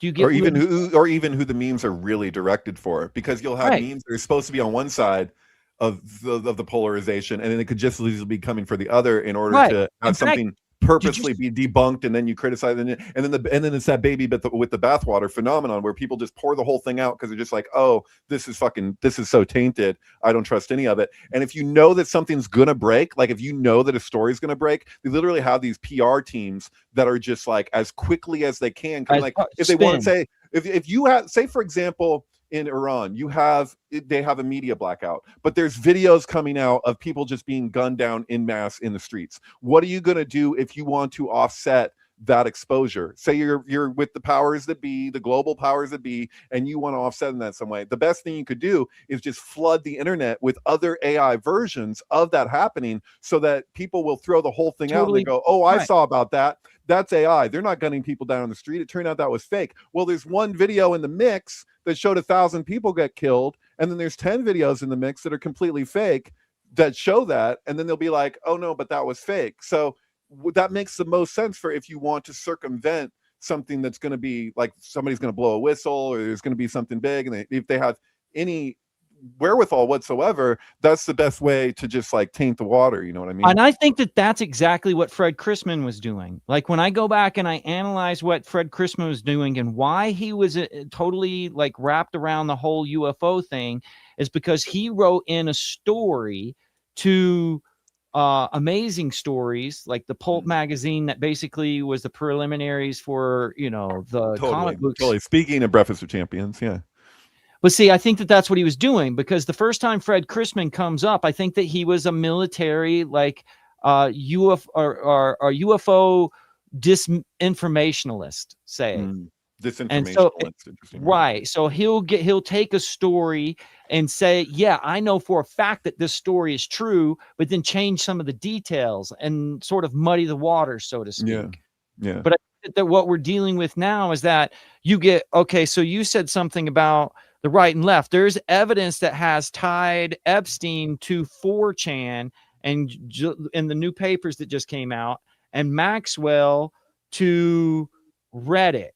And a lot there's a strong argument that Maxwell had like one of the most notorious accounts on Reddit, and if you look at the name on it, there's a whole you've probably looked at all of that, but yeah, that's extremely strong argument that she had a major account on Reddit. So if you consider that maybe 4chan is more right-leaning and Reddit can be arguably seen as more left, or the stuff that Maxwell was putting out, or the stuff that Maxwell was putting out was more left. So they are controlling both. Like, is it possible that Epstein and Maxwell basically created the culture war? Yeah. So because the populace contributed, let's just say. I mean, right, because we're mad at each other. The culture war is horizontal, but power works vertically. Go back further, he says. Yeah, like Robert Maxwell, if you go back to Microsoft and his creation of the encyclopedia, the Microsoft digital encyclopedia system, right? Like they've been creating the culture war. But this is what's defined and created this myth. Like there's a world basically completely built around this lie. You know, that everything that you think is defined by a term that was created by someone who was trying to, destroy the British sovereignty, create the Labour Party, blackmail system. I mean, Robert Maxwell already did this before Epstein ever got involved with it. Beyond argument. Like, that's not even a conspiracy theory. That's true. Fucking her dad was a damned Bond villain. Like, legit. For real. Yeah. Legit Bond villain. You know, when I used to describe Epstein's Island to people before this was like became more of a mainstream thing, long before there was a Netflix 4-part documentary on Epstein that like showed you like the schematics and the whole layout of what's underneath that building on his island, because like the floor comes out and all this. I was so many people saying how retarded I was to think that any of this stuff was real, with the island having like all of these like layers of floors going below that building, that the floor comes out. And I was like, no, I've seen it on good evidence. I was on Facebook. I wasn't even using Twitter at the time, talking years ago. And I'd be like, I'm like, dude, no, the guy's like a real life Bond villain, but for real. I was like, he's got this island and there's all of these layers. So it's like, how do you know that? How do you know that? I was like, I saw a good source, and they just make fun of me, which is fine. People can do that. But then it's like the Netflix things comes out, and then everybody's just like, oh, well, yeah, of course he had that. He's so rich. Like, why wouldn't he have that? So it went from why would he to why wouldn't he in like a relatively short amount of time. And are you seeing what I'm seeing? Like, so I see Africa here. Is this orbital satellite going around? This is a Lego space set from the 1980s. This is the logo for Microsoft. This is logo mine too, though, because this is the Mirror Group, right? But there was something called, and this is from the AI that was popping up. I was like, oh, it must have gotten confused with someone else. No, that he also owned this company that made a bunch of video games, and Mirrorsoft was a video game company, and they've got a whole bunch under their like J.R.R. Tolkien's Riders of Rohan. Tetris. They're the ones. Microsoft originally went to the Soviet Union because Robert Maxwell likened himself to a friend of Gorbachev, and he went to the Soviet Union and was trying to trade this encyclopedia set to the Soviet Union in order to imprint and control the East for Tetris, which he wanted to sell in the West. There's a whole movie. Yeah, it's true. Yeah. Have you guys seen the Tetris movie? It's a No, good I movie. actually got really high. This is a great response. It was so good. I watched it Okay. twice. It's good. It like It's great. turns into an action film. It's super embellished, like the history of Tetris, like in Russia, like how that came to be. It's a good movie. The only parts that's really embellished are the parts about the Soviet Union that they don't really know exactly what the KGB were doing, No, they but had they to can guess. assume, you know. I looked up what all the, you know, at least what I think it was like IMDb trivia, what they had to say, you know. But like, yeah, no, the chase scenes and the action scenes of that, yeah. it's totally But like made they were up. totally terrified. But they were totally terrified as they were trying to get out of the Soviet Union. Like you know, they had to get in and out. But they weren't like there weren't like action packed races with the KGB. Right. That it's part like was it's like made pirate up, that movie Pirate Radio or something. It's like, dude, this did not happen like this. Oh, let me lurk this again because it's been a minute since I've done this. But Microsoft's Robert Maxwell had several sons and daughters. Kevin Maxwell. Let's see here. Dude, is this what Maxwell Silver Hammer is really about? Like they were just like super hip to it back then. So the most famous one. The song's literally just about murder, you know. Well, I mean, that's what he's a murderer. Upside the head here it is. Over a boat that's named after his daughter. People don't seem to remember Christine Maxwell. Christine Maxwell started Magellan. I always think Morgellons, right? Which became Excite, which was, if you're young enough or old enough, I don't know how to put this, the best chat system at a long time ago. The Excite. Is it like chat roulette? It was sort of like you would penis. Be very careful with the internet. Well, she looked like her sister looked like the picture that you showed of her earlier tonight. Yeah, so totally. How you? That's wild. Look like not her. I'll go back to it in a second. But I have to turn on safe search because when you type Excite chat rooms, you know, you got to be careful what comes up. But let's see, 1990s, you would go onto the Excite chat rooms. I used to do this when I was a wee lad, and you could see a room with a bunch of people in the room. Each character was on the screen, and whenever they said something, the words would show up on the screen. So you were able to communicate, you know, this was the first chat room experience, the real, like you were in a chat room. So they were years ahead of everyone else, but also there were systems like this that existed on, you know, the DOS boxes that were in terminal prompts that didn't look quite as good as this, but these were the first chat rooms. So that was all Christine. Where is she at? I just lost it. Here we go. Christine Yvonne Maxwell. And you can see she totally does have the face of, you know, she does look a bit more like Kevin or her father, but also kind of like the picture we looked at earlier. Looks like another damned Bond villain. Yeah, they definitely have the Bond villain vibe. They definitely have the Bond villain gene. Right? But you know what? Like, whose side are you on? Like the psychopathic Winston Churchill, like unbreastfed British? Come on. Or are you on the side of the American, independently wealthy, sovereign, self-sovereign? All it means to be a Bond villain is you're sovereign. You're a sovereign citizen. You're someone that isn't controlled by the Anglo Empire. You're able to make your own decisions. Means you're a Bond villain. A Bond villain is just a sphere of influence that someone has. Always I mean, threat to the Anglo Empire. They're not like a vigilante that's like poor. They got an insane amount of money to spend on their like underwater like spaceship. Yeah. Or yeah, whatever they don't do the coke, they sell it. And compare that to Bond. Bond is the villain. He's a sexual predator.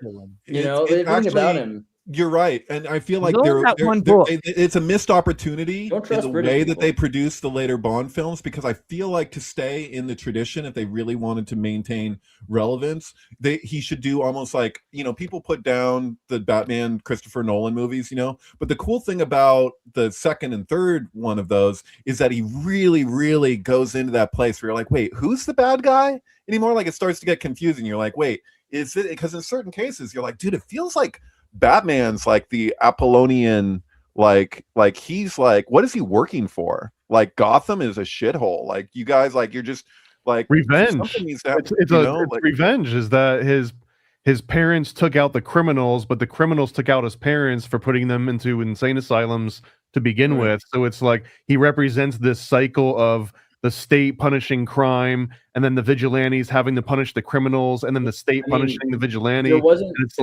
such a wealth disparity in Gotham, there probably wouldn't be so many psychotic criminals robbing in order to stay alive. You know what I mean? Like, well, I don't know if the Joker's robbing to stay alive. do we need a Marxist? You guys Batman, remind or do we me of have that Green time Arrow? that- I'm sorry. You guys remind me. What do you got?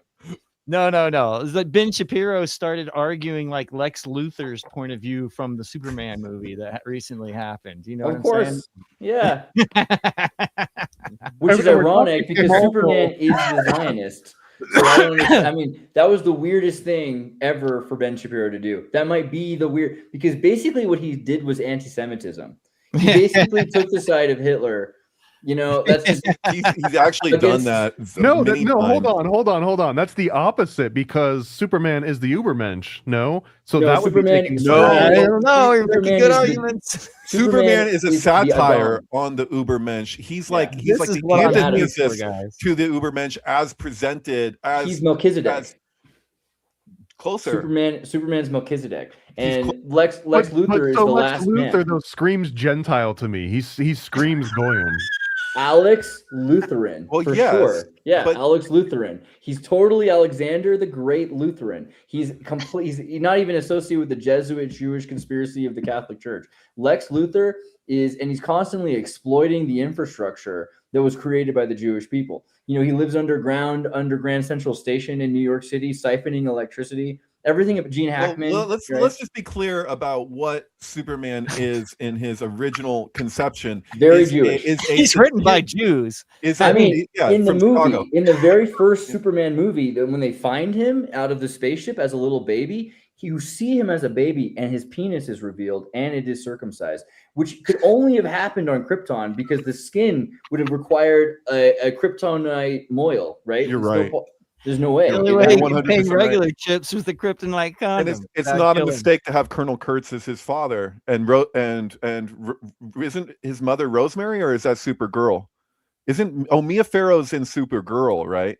She's the mother. in Oh, yeah, Supergirl. good point. So you have the yeah, like, Yeah. But by the way, the original Superman syncs incredibly well with City to City by Jerry Gafferty. Is that his name? Rafferty? What's the guy's name who did City Gary to City? Gaffney? Yeah, I know Right- who you're talking right about. down I the really line. wish it was with Raffi's album Banana. Film. But it starts out with the arc. So like that movie is like they're sending out the child, like their planet's being destroyed. It's basically like Noah, and they send him out on an ark, but it's just a single child to like save him like they would the animals in the ark. That's I'm just saying there's a whole crazy thing there with City to City that I've never uploaded it, but I probably should pretty soon. But yeah, you please do. I just noticed that Kevin Maxwell, who was a big part of Mirrorsoft, has been bankrupted at least 2 or 3 times, and currently runs a think tank in the UK called Cogit, designed for combating jihadist terrorism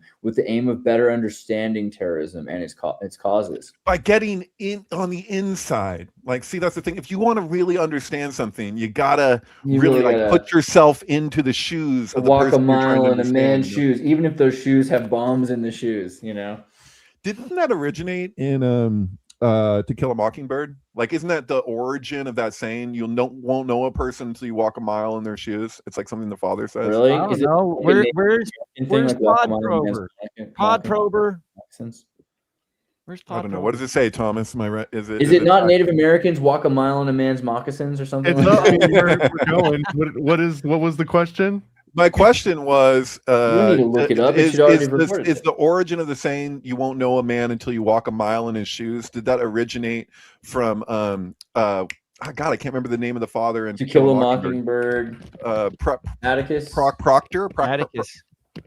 You mean Atticus Finch? Yeah, of course. I knew Atticus this off the Finch. top of my head. That Atticus Finch says you never really understand a person until you consider things from his point of view, until you climb inside of his skin and walk around in it. Very That's what he sick, by says the in the way. book. Very Really? interesting. It's not. It doesn't have anything to do with The shoes. exact phrase "walk a mile in their shoes" is not used in the book. It's a sentiment Okay. captures Finch's words. Okay, but similar in the idea that you need But to go. what are the in. You need to go into their skin. This is crazier than I realized. Especially talking about so walk a mile in your shoes is also falsely attributed to a Native American proverb, which is also not right. It says that the true origin is a poem by Mary T. Lathrop called "Walk a Mile in His Moccasins," published in 1895. Wow, there you go. Wait. It sounds more Hannibal Lecter than Atticus Finch, bro. Dude, the exact quote from Atticus Finch is that you never really understand a person until you consider things from his point of view, until you climb inside of his skin and walk around in it. It's very Clarice. Which would even go back further to F. Scott Fitzgerald's Great Gatsby, where he tells his son that anyone who doesn't understand you simply hasn't had the same experiences and opportunities that you've had. And so I think there's I think there's probably a history here to this kind of this rhetoric, this logic. Word. Yeah, but that's like now I can't see Larry David wearing Holocaust shoes in the final episode. Dude, did you guys look at Alex Fulton's most recent Substack article about Men in Black and Twin Peaks and 9/11? I'm just gonna put it out there. Yeah. Holy shit, dude. Alex is on one, dude. Like he's like writing a book right now, and it's really freaking good. So like Alex is on Meta Egg after this episode tonight, just as a heads up, guys.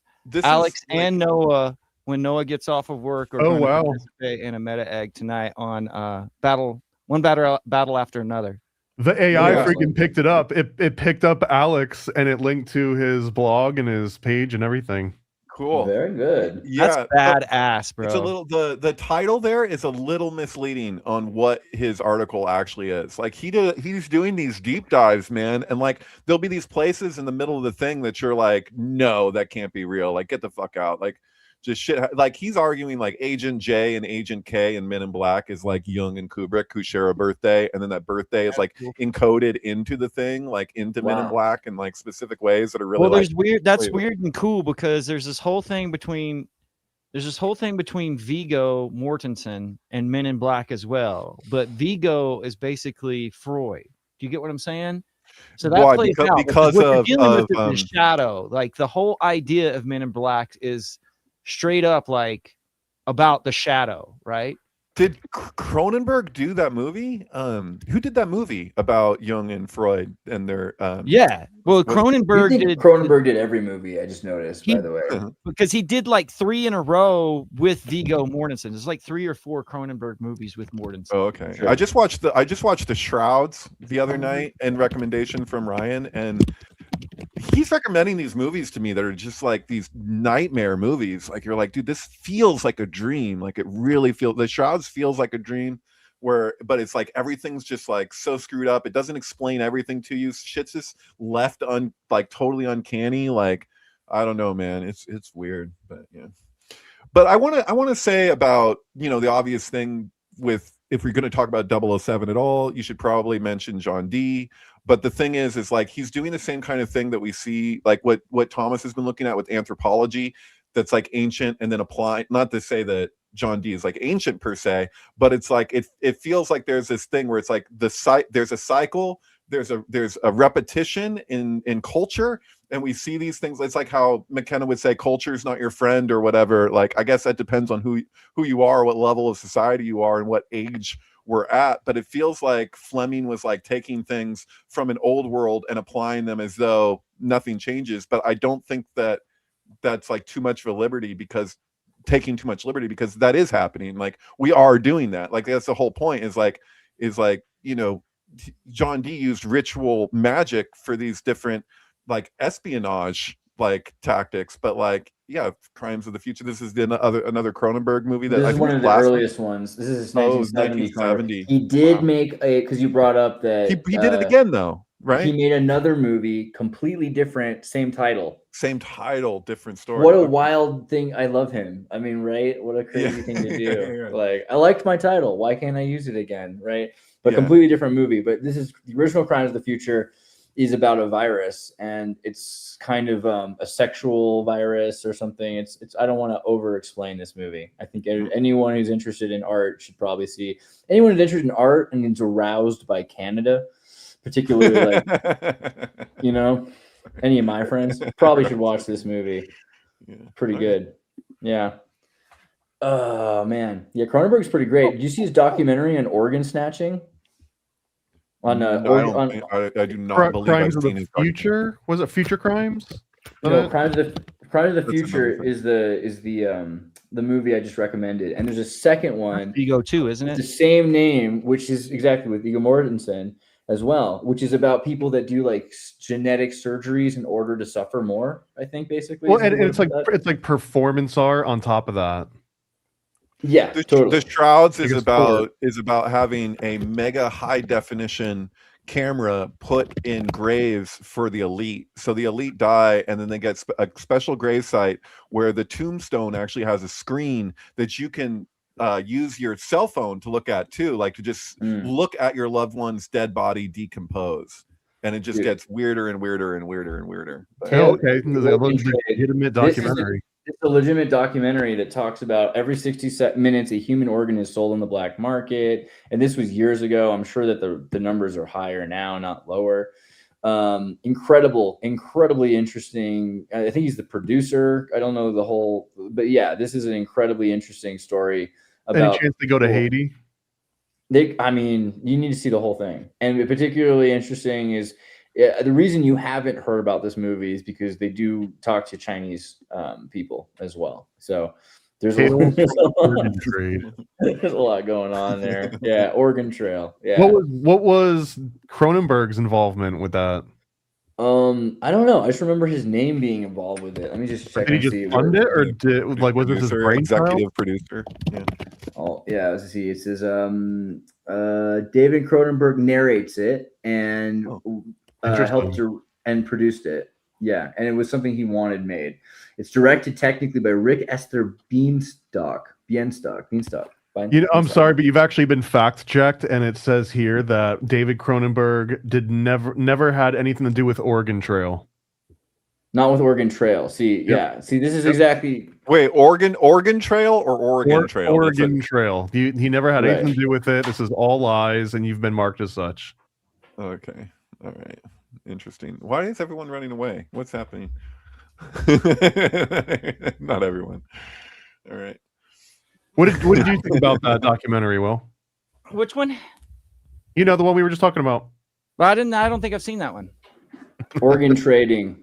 How many? I know what you guys were talking about, but I didn't know much about it at all. Sorry. I didn't even know it existed until just now. I'm 100%. And let me just do a quick plug, but I've got a series called Under the Docks where I think at this point we've watched like over 50 documentaries, and we do good little like 20-30 minute recaps. Smart.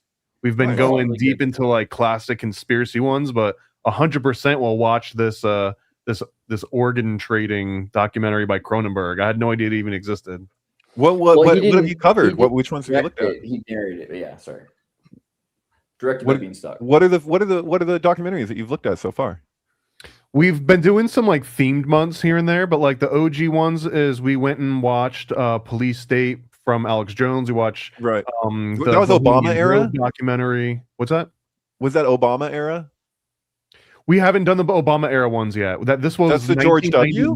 This was pre 9/11, where he's talking about police state and that like false flags and stuff before anything even popped off. So that was an interesting one. We've done Money Masters, which is like in like a late 80s one. We did a Michael Sarion talk, but like recently we did a Hebrew to Negro, which is a breakdown of like how We Was Kang's argument, the one that got the basketball player like suspended for a few games for just retweeting it. So we've been all over the place. We did like 3 or 4 documentaries. How about Conspiracy of Silence on Lawrence King? We did it. We did Conspiracy of Silence. I missed that. Yeah. And you didn't invite me. You can still you have it out and available to watch, or you have to be there to see it. What's the deal? No, right now, you can just go on Paranoid American podcast, either the YouTube or the audio podcast, and just search for Under the Docks.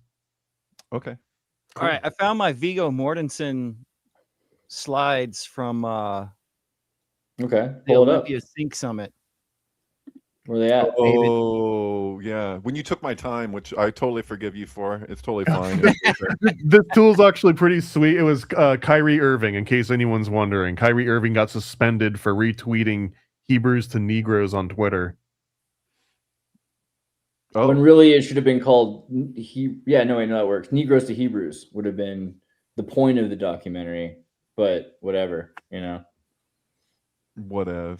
Yeah, so are you pulling up this screen, Willie Will, or no? Oh, sorry. A little bit All right, here. I You're was just like like looking at- masturbatorily looking at your slides without Yeah. turning them around. This You was a know what long this time show ago. This is? was a decade ago. Let me just say that so people who don't know, Will Morgan in Olympia one year did like an epic talk on Viggo, however you say his last name, Mortensen, whatever. He went through the symbolism of this guy's like an archetype casting, and like it's so good. Everyone should watch it. If there's one of the things that Will has produced that's of high quality, there's several, that's but like the one thing. it's top tier. No, It's top tier. That's a nice thing to say, but also it stabs me. No, it goes in the top 10. It's though. OG. It's a really good presentation. It's OG Right. sync. I'm not blowing smoke. I'm telling you, Yeah. like Will is like OG sync head, because he like did that thing where he like looked at an actor and just like looked at their whole career and just found what is the reoccurring symbolism and what does it mean, and like he gives such a strong argument that still doesn't completely pull out a jump to conclusions board. It just shows you the evidence for something that points in a direction which is so stacked that it pretty much speaks for itself. So yeah, here's your slides, but yeah, you should explain it better. I want to tell people it's pretty much, you should provide the link of this video because it's so freaking good, Yeah, is this video on tutorial on MetaEgg or no? You don't have this up? Oh, no, this is on the syncbook.com. They did a whole thing. They made a video of everybody's presentation that was basically clip it and put yours up on MetaEgg, bro. It's clipped together with Rodney Asher and somebody else. I can't remember. Let's take your chunk and put it up. I'll share it. Yeah, I'm going to talk to Syncbook and just start putting up a whole bunch of 42 minutes and maybe even some conversations I had with people on Always Record and start putting them in video format and then throwing them back on MetaEgg. No one has a problem with that. You could just do that. Alan's not going to care. Guillaume's not going to care. Doug's not going to care. Like they'll most care of that stuff's already been kind of done. What I wanted to do was get back the band together and start doing 42 minutes again, but it's kind of like hard to get because I wanted to do that. I feel like there's so much material in 42 minutes where you're talking about 300 episodes and they're still going with the book club, but like, putting all of that stuff in consistently putting it up on YouTube should generate views just because of the amount of like the different people that were interviewed. I mean, there were some really big people that were interviewed, but it also included just about every single person, maybe Goro Adachi and a few others that didn't get interviewed, but everybody that was, featured within the Sync book. Yeah. So yeah, totally. Do it. Here, turn back on my screen real quick. Share this. All right, just for you. Because this is one of the most important things with Viggo was this idea of Saint Christopher prophecy, which I think syncs with ants, but no one recognizes it. That makes a lot of sense. The thing that's important to notice that this basically is the story of Lord of the Rings, right? Because you have a small individual who he carries across this great distance. And once he gets to the end of that distance, he realizes that little baby that he was doing was Christ. He wasn't doing the baby. He was saving the baby. Yeah, we say he wasn't Epsteining the baby. So like the idea though of Saint Christopher comes up in all of the necklaces. There's multiple movies like back here in Vanishing Point. He has the Saint Christopher because that's what he's doing. He's doing this long journey trying to get back to his pregnant wife, and she has given him a medallion around his neck that is for Saint Christopher. Now that shows up in a whole bunch of different places, and that necklace has like changed shape. Like in the Lord of the Rings, it's the one that the elf girl gives him. Does that make sense? how it holds the same value as a medallion, but it's it transforms. But more oftentimes than not, it shows up in the thing of Saint Christopher. Eastern Promises, he also has it around his neck. Of course, the Prophecy, he actually plays Lucifer, but it has to do with the same idea of this child who's trying to be taken to hell, which again is like the Hobbit. Right. Also, History of Violence, I think. Right. And History of Violence. So that's where the whole ethos of the Man in Black. This is a really bad verse. This is a decade ago, guys. AI upscale it and relax. Why don't you? Well, you know. But this Cronenberg movie right here, Eastern Promises, he basically plays the Man in Black. And that penetrates through him playing Lucifer and the Prophecy, so to speak. Again, he plays Freud and Lucifer. And this is the definitive Lucifer for a 13-year-old kid who saw this movie for the first time. That you can't even recognize it as Viggo Mortensen. It is an absolutely great. What, Prophecy? Or what? Yeah, Prophecy. He plays Lucifer. Yeah, but you can what do you mean you can't You can't recognize it as Christopher. You can't recognize it as Viggo Mortensen because this is before people knew who Viggo Mortensen was. And this is actually like I always loved him. I love you more than Jesus. It's like just a chilling, like it's scary. It's weird that you bring up Prophecy now. Granted, this is from 10 years ago, but I've been thinking about the Prophecy series a lot for the last 3 or 4 months, and I watched the Prophecy series through sometime in like December, just because I had nothing else to do and I was kind of sick.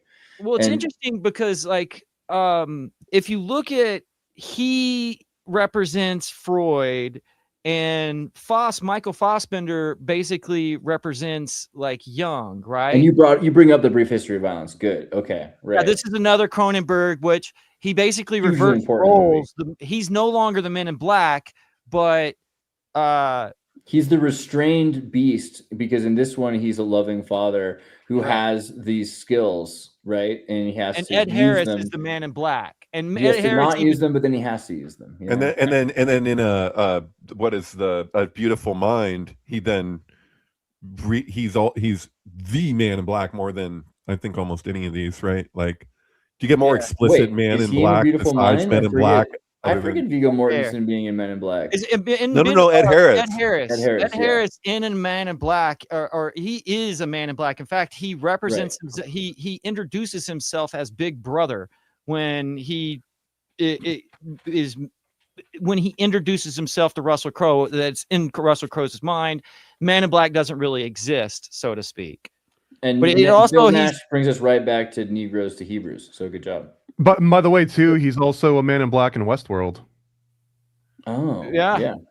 Very good. But he is the Man in Black, because this I actually did before Westworld. So it didn't even, it was Westworld came out. I put up a whole bunch of stuff because I was like, oh, wait the fuck. Like I had already predicted that he was going to be. And then he's actually labeled as the Man in Black. We're talking about Ed Harris, but it happens again in Appaloosa, which Viggo and Ed Harris are in again. Yeah. Ed Harris plays the Man in Black, and Viggo has a way of playing the Man in Green as well as the Man in Black. Like sometimes he's the Ranger who shows up in green. And there's another movie that was directed by Sean Penn that he can do, and it'll probably show a slide here soon. It's called like the Indian something, but. So the Man in Black, of course, is attributed to Jesus in a lot of ways because of Jackie Chan, because of Johnny Cash. So important piece for you, Will, is that I was talking about Mother earlier. Ed Harris, when he shows up, this is admitted, by the way, from Aronofsky and others, is that he is Adam. And so after that, I'm not remembering the actress's name that shows up, and she's Eve. But there's a scene where he loses his rib. And he's vomiting in the toilet or whatever, and it's like he plays Adam. Adam is connected obviously to the fall with Eve, and then Jesus is supposed to be the redemption of that fall, right? That's the idea. That's why Mashiach in Hebrew, Messiah in Hebrew, has the same gematria as serpent, the Nachesh, and they're also Fibonacci numbers 358. That's the gematria of both.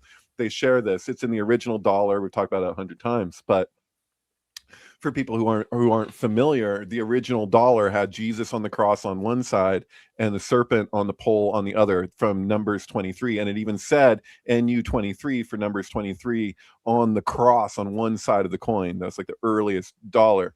Point being is that they were showing you that these are two sides of the same thing: the fall and the redemption, right? So it's like one is and they're both through knowledge. That's the gnosis thing. It's like they got the knowledge of good and evil, we get the fall, and then we get the knowledge for the redemption, and then that's, you know, that's the whole about thing. judgment. But what I'm saying is Ed Harris is playing Adam, and now you're looking at like he's also playing the other side of the thing too. He's playing both sides. It's like God with a sock puppet serpent, you know.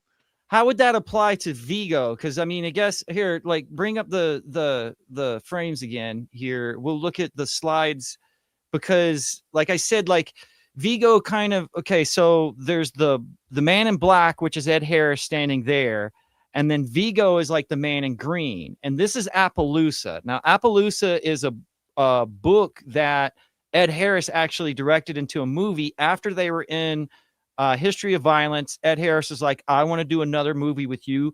Will you do this old cowboy movie? And again, he plays the man in black.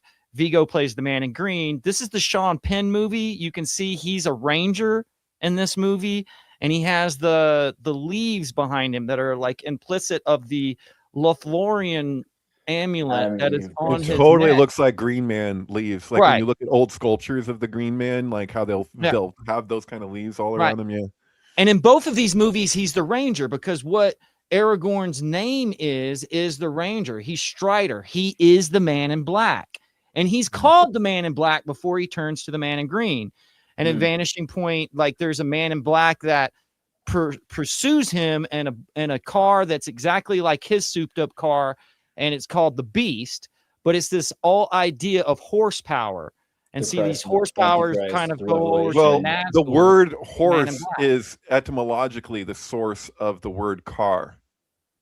And Philip, right? Which I just came across recently. Ethos and pathos and logos all have to do with symbolism of the horse. I was looking up the etymology for horse recently, which if we look up the etymology for horse, it'll literally say, surprisingly, this is the origin of the word car, which is kind of bizarre. So the point being is, with your guy, he's in Vanishing Point, which is kind of the ultimate car, like it's a remake of the old Vanishing Point from the 70s, right? Which is like, if you watch what's Quentin Tarantino's film that does the play on Vanishing Point, where he's just with the Challenger. Right. Even that it is the Challenger, and then you have the NASA Challenger explosion, and the way that, like, that whole movie, like, that is like the equivalent. Like, it's almost like you've taken the idea of the horse, it becomes a car, then it becomes a rocket. You know what I mean? Like, and it's like, well, how much horsepower is a goddamn rocket? You know, how many horses does it take to get us to the moon? You know what I mean? Like, it's just insane. But yeah, like, is Vanishing Point like speaking to something much, much deeper? It feels like it is. It's on the four corners. The thing to understand about the Vanishing Point is that he does a lot of lip service to, like, him hiding in Indian reservations and stuff like that, because he's terrorizing the four corners. Now, in Hidalgo, he is a runner for the Indians. He enters a contest, but he's raised by Indians, and they give him an amulet, which is kind of like the St. Christopher, or the little one that he gets from the elf girl in Lord of the Rings, but it's in the shape of a four corner. You were talking about Liv Tyler, right? Yeah, Liv Tyler, the elf chick, or Arwen, or whatever her name is. Thank you. Yeah, derp. But there's Arwen and there's Arwen. I can't. There's the she gives him a special little elven amulet thing, when she says that she's no longer when she gives up her own immortality, right? And it's basically Lucifer descending, or Nick Cage as Gabriel when he becomes. Remember when Nick Cage is an angel and he becomes human? It's that same idea that she loses her immortality, her mortal soul, in order to love him, right? Let's not forget about the John Travolta one too, which I think is actually better than the Nick Cage one. Michelangelo? Michael? Yeah, Michael, I don't know. The Nick Cage one and but really, aren't they the same guy? So it doesn't matter. Right? Well, and also Michael came out right after the one where he gets like superpowers from radiation or aliens, Prophecy? whatever it was. Is that what it's Prophecy? called? Prophecy? Miracle? No, is that wrong? Travolta. Is it Prophecy? Is that right? Or is it Miracle? Prophecy. Miracle? Is that the one? Phenomenon. Phenomenon. There it is. Yeah. Phenomenon's way better than Michael. Phenomenon's way better than Michael. Phenomenon's one of the greatest Travolta movies ever made. But I also think Michael is better than the Nick Cage Angel. Really? Even though the Nick Cage movie's all about like lost love. Well, okay, well, actually, hold on. Have you seen the newest Nick Cage movie about like the Jesus horror movie? He's a gambling addict like Walter Matthau. He puts out a new movie every 6 minutes. Like, I don't know which one it is. No, the latest one is 100. If you guys have not seen it, you absolutely have to watch it. It is that. Why do people constantly confuse Powder with Phenomenon?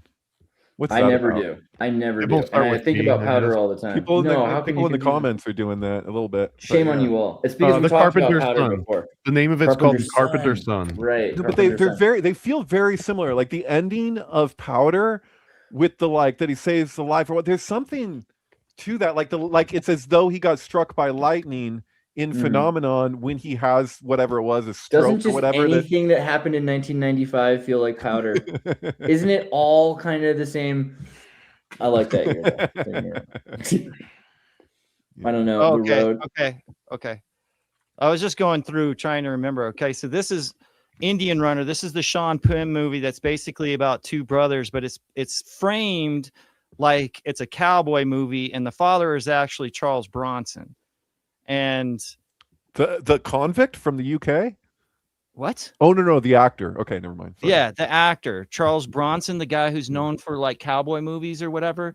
And it's even when you actually, I think Death Wish personally, but to each their own. He's in a lot of movies. That guy. But yeah. So this is Carl Jung on the horse as the libido. You know about Carl Jung interpreting Freud's dream about the horse and the carriage, right? Yeah. That's actually used in Dangerous Method.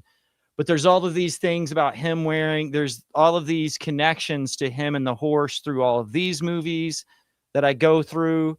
And what are we going to actually just do? Can we do the whole presentation? Like I don't know. I'll have to go back and actually read the presentation. Because the thing is like I did the presentation like I'm a big fan of slideshows. I don't know if you know that about me. Like, if you got a slideshow, I'd like to see it. All right. Well, here, let's just finish this up real quick, and we'll go through the mythological, the horses. Well, we only got 9 minutes left on the show, so that's why I want to do the whole. Okay, but I want to do the whole presentation. So you can only not to mention too, this is costing money. Every word that you guys are saying and every claim that you make is like costing me real money. Just throw it out. It's also costing California water. You just how much water are we going to use? Well, wait, if we're taking water away from California, I say go on. Interfering with your data center, bro. Polanski did make Chinatown. Let's never forget that was a Polanski film. Okay. I don't forget. I know, but we want to make sure. I don't remember what. I want Podprober to start recognizing how right I am about everything, so it just starts assuming like when it doesn't know. I've got a list as we've been talking of like all the different features and all the extra things that this thing needs. So you know what, Randy Marsh, you're gonna get it just needs more trust in me. I think that's all this thing needs. Well, I can actually add a little rating that's like how trustworthy you are. So I can like slide it up and down, and it'll like either like fact check you more often, or it'll just go along with you and like embolden what you're saying. Are you playing God? All right. Well, okay. There's really quickly, there's two things I wanted to make sure that I show before it's too late because we're running out of time. There's two thoughts I wanted to share. Why do you think we're running out of time? We could go an extra hour if we wanted, right? What do you guys do? That would be I could leave you guys. I could leave you guys running. I gotta leave here soon. It's not early in Switzerland, and they have clocks unless you guys just want all the time here. You don't understand what it's like. Here. David's the guy that stays until like 9 a.m., but like from the previous night. That would be good. The Crying Brian 24-hour stream. Okay, look, CPUs are getting worse. We push silicon so hard that the silent corruptions are no longer a theoretical problem. They're making chips so small, long story short, and so close together that they're getting infrastructural image crossing where energy electrons can actually go from one road to the other road. It's like a car crashing into the other lane of a highway. And this is bad for computers because computers are calculators. So what's happening, let me see if I can find oh man, did I lose the article here? Basically, computers that used to have correct answers for 2 + 2 = 4 are getting 2 + 2 = 5, or 2 + 2 + 3 are equal 5, which is a very Orwellian kind of rhyme, which is funny. But this is something that if AI is trying to find truth, and maybe 1 out of 100 times or 4 out of 100 times, it was more than you would think, these computers are getting the wrong answer because of actual silicon corruption, then we're no longer able to find truth even using these AI calculations. So I think that's like a really scary thing that we're headed towards, is just not realizing that, AI hallucinations are wrong. The other thing I wanted to quickly say, unless you want to like think about that for a second, there's something you wanted to say at all? But go on. Go first. Go ahead, David. Well, no, I'm having some thoughts, but continue. Yeah. Okay, well, the other thing is like, it's just like a full-on sync kind of thing. It's not like that's my realm necessarily, but I've been thinking about the DDR sync, right? Because I've been living in East Germany a while, and like the DDR is Deutsche Demokratische Republik, but it's also DDR RAM, right? So when we think about RAM, and the RAM shortage and the DDR data hoard is similar to like the Germans like swallowing up the economy of the DDR, and like communism. Also Dance Dance Revolution, which dropped 1998 44.8 infinite loops.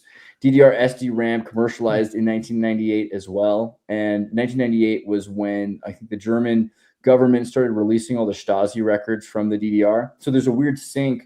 And you're now, just literally asking AI to give you the sync of like, what do these things have? What are the connections between these things? And it's just giving you a readout. Is that what's happening here? It's sort of more or less. I mean, like, yeah, I'm looking for like, these are particular things that I'm wondering about that we'll are have that coincidences in my mind. by next week. We'll have that happening real time.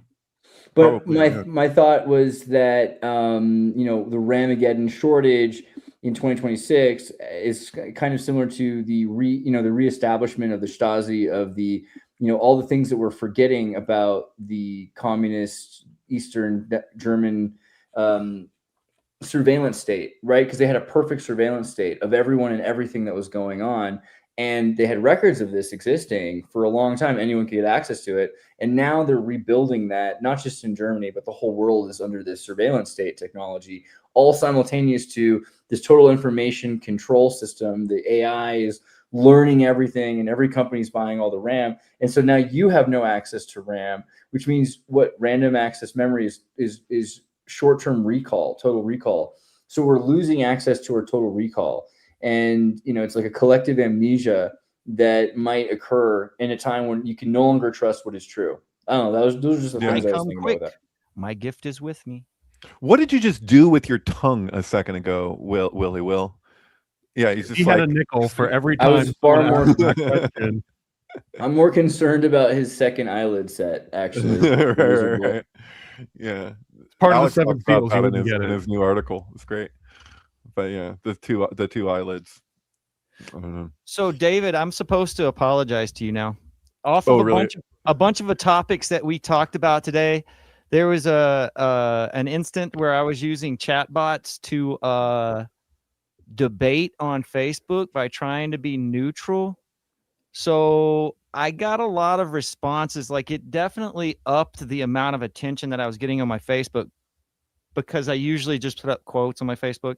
Mm-hmm. But actually, like, there was some rude things said. I wasn't trying to like hurt your feelings or anything, because it was literally like I was just cherry picking what the robot was saying. Okay. But I've put in a couple of good zingers in there myself. But I did get contacted by Amelia, because she was like, and you know what? Tim Murphy said some stuff. He was like, you know what? You and David are friends. And I was like, I wasn't trying to be an asshole. The computer told me to say it. I mean, I was being very thorough with how I was using chatbot. It was an experience in like, getting people to debate. But I wanted to say that you said something like I owed somebody an apology, and then before you actually came on here, I told both Thomas and Andreas that I probably owed you an apology. Okay. Well, I'll take it, and I think it should be known that especially on Facebook, if I'm getting in like a debate with somebody, I'm generally speaking, 99 times out of 100, I am chill as a cucumber on the other side. Like, I could be typing a response that's just like, hey, I'm going to give my honest opinion on something or my take on something, and to the best of my ability with perspective. But I'm curious, David. like, did that improve from before you did the RFK table to after? Like, do you think that there was a marked improvement on how you're able to handle trolls? I think he's a survivor of the meme wars on Facebook. Honestly, there's the that things too. that Yeah, you've been I was through. just like pushed out of Facebook, just like I was pushed away from the Democrats who I had identified with for so long. So now, if I watch old videos of Obama talking about, say, immigration or something, I'm like, oh, I agree with you. So like, I'm like, for the most part, like for the most part, I'm just a Democrat from 15 years ago or less. And now I'm just like, so the same thing applies to Facebook. Like, I could navigate Facebook fine. Everybody liked me. Now I say the same opinions that I had then that really haven't changed that much. I get like pushed out, you know? And that's I'll say one thing. I don't think the AI or I, to be honest with you, likes the way you frame certain questions sometimes. Like, and that really pissed the AI off, because it was like, this guy with questions again, like, right. And but keep in also mind on Facebook, that doesn't really help, because it just piled up how many responses. We were getting close to like 30, 40 responses. My experience of AI frequently, at least with Grok, is like I was saying, I get a lot of apologies from it. So like, it'll make a statement and then I'll be like, oh, let me fine tune that a little bit. In other words, let me qualify my statement and get a little more technical, and I'll get it saying, oh, I missed that. That happens to me every day that I use Grok.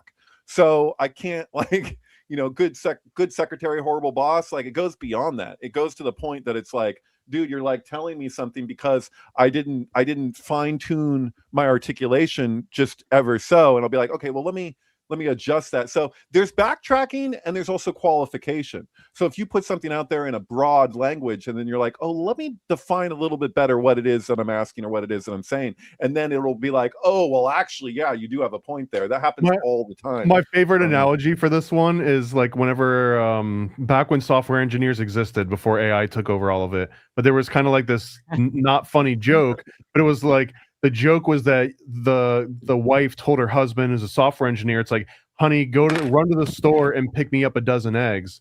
And he comes back home and he's empty-handed. And she's like, I thought that you were supposed to bring the eggs home. He's like, no, I went to the store and I picked them up.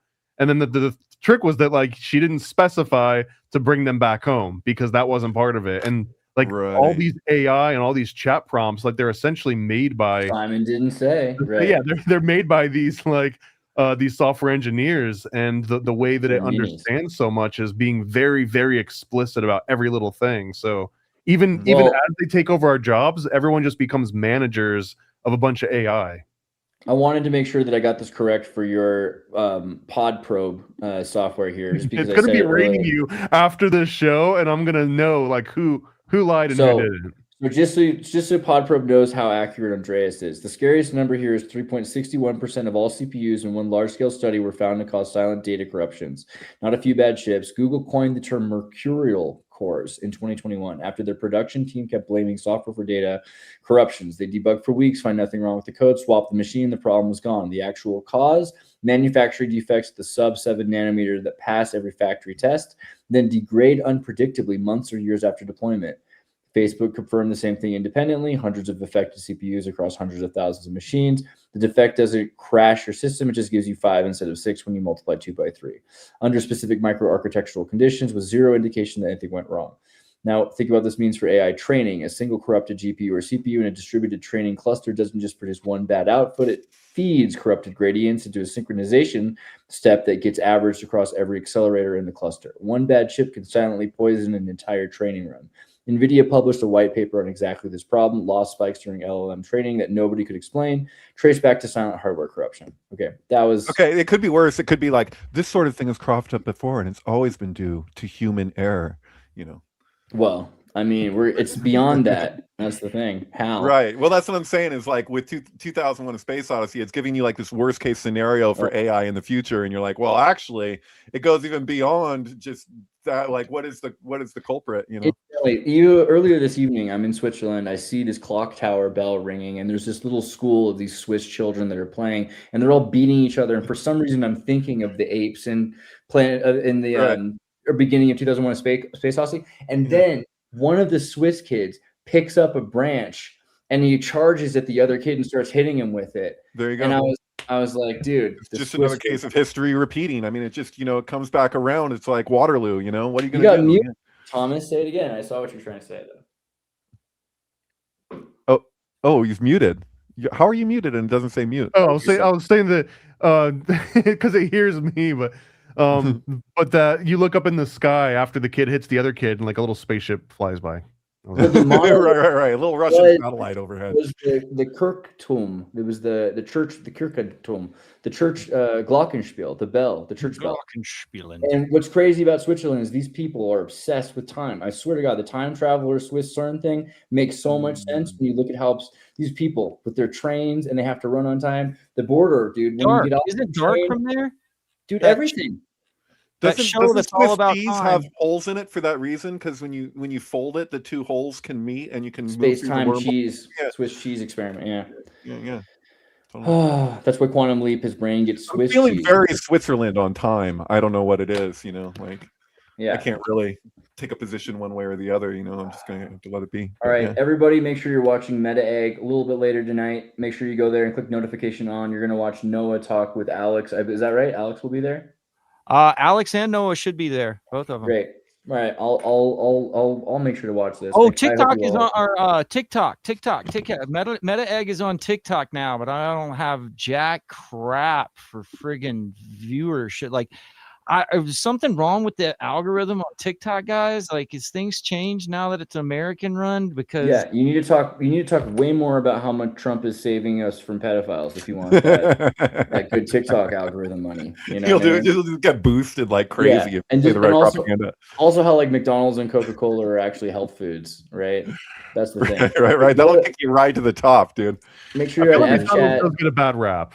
If you're done here watching Synctank, you can go to fchat.net at Exertus and you can watch one battle after another walkthrough right inside of the FChat. You can comment anything uncensored you want to say. It'll be available right there. It would be cool if there was a way in like FChat that someone could write something and it would talk to Pod Prober and it would like inject like a topic or something that's relevant to what we're talking about. Yeah, well, okay. Also make sure I show Paranoid Americans page right here because I just did for a second. But what are you selling? Oh yeah, check out that sampler on the. If you go to paranoidamerican.com, on the very first item on the very top of the page is this cool little sampler. $20 paid shipping. You get 3 mini comics, 3 stickers, a conspiracy card, and an occult calendar. And I think there's only like 10 of those occult calendars left. I need to make sure I don't. $40 worth of stuff for 20. You can't go wrong. Free shipping too. We're trying to raise money to make a version 2 of the occult calendar that's got totally different dates and other reasons that you're still going to want it. See, all you had to do is say generally you're trying to save kids, but you didn't have to explain how you were trying. We're saving the kids. We're gonna make our own sort of like Be Kind Rewind version of the movie that Jesus saved the kids from Mexico or whatever it was. Isn't there like an incredibly strong argument that St. Patrick's Day, as celebrated, is actually a Freemasonic holiday that started with a Freemasonic event? Because they got the St. Patrick is Roman. Yeah. It's about Osiris, and that's why the green thing, we all wear green because beer because it's green. Adam Cadmon. Unless you're not Catholic, then you wear orange. But yeah. Actually, David, the Masonic influence on St. Patrick's Day can be traced back to Lodge number 77, established in 1737. But I'm sure you already knew that. Of course, I may have at some point. I know that Chris Knowles did a whole like deep dive on St. Patrick's Day years ago, and I think that's what I'm pulling from. But yeah. Well, you'll be able to get all of this and more from the Synctank, and we're going to put Pod Prober out there for you to find it. We being Thomas, because he's been working on this, but this is the future. You just saw it first. How does that make you feel? Welcome back. And yeah, just in case I wasn't super clear about it, go to MK Ultrasound 723, where you can watch David's Sync films. The Sync Book Network's right there. I love you guys. I think I need to go to bed. Okay. Good night, sweet prince. All right. Dream well.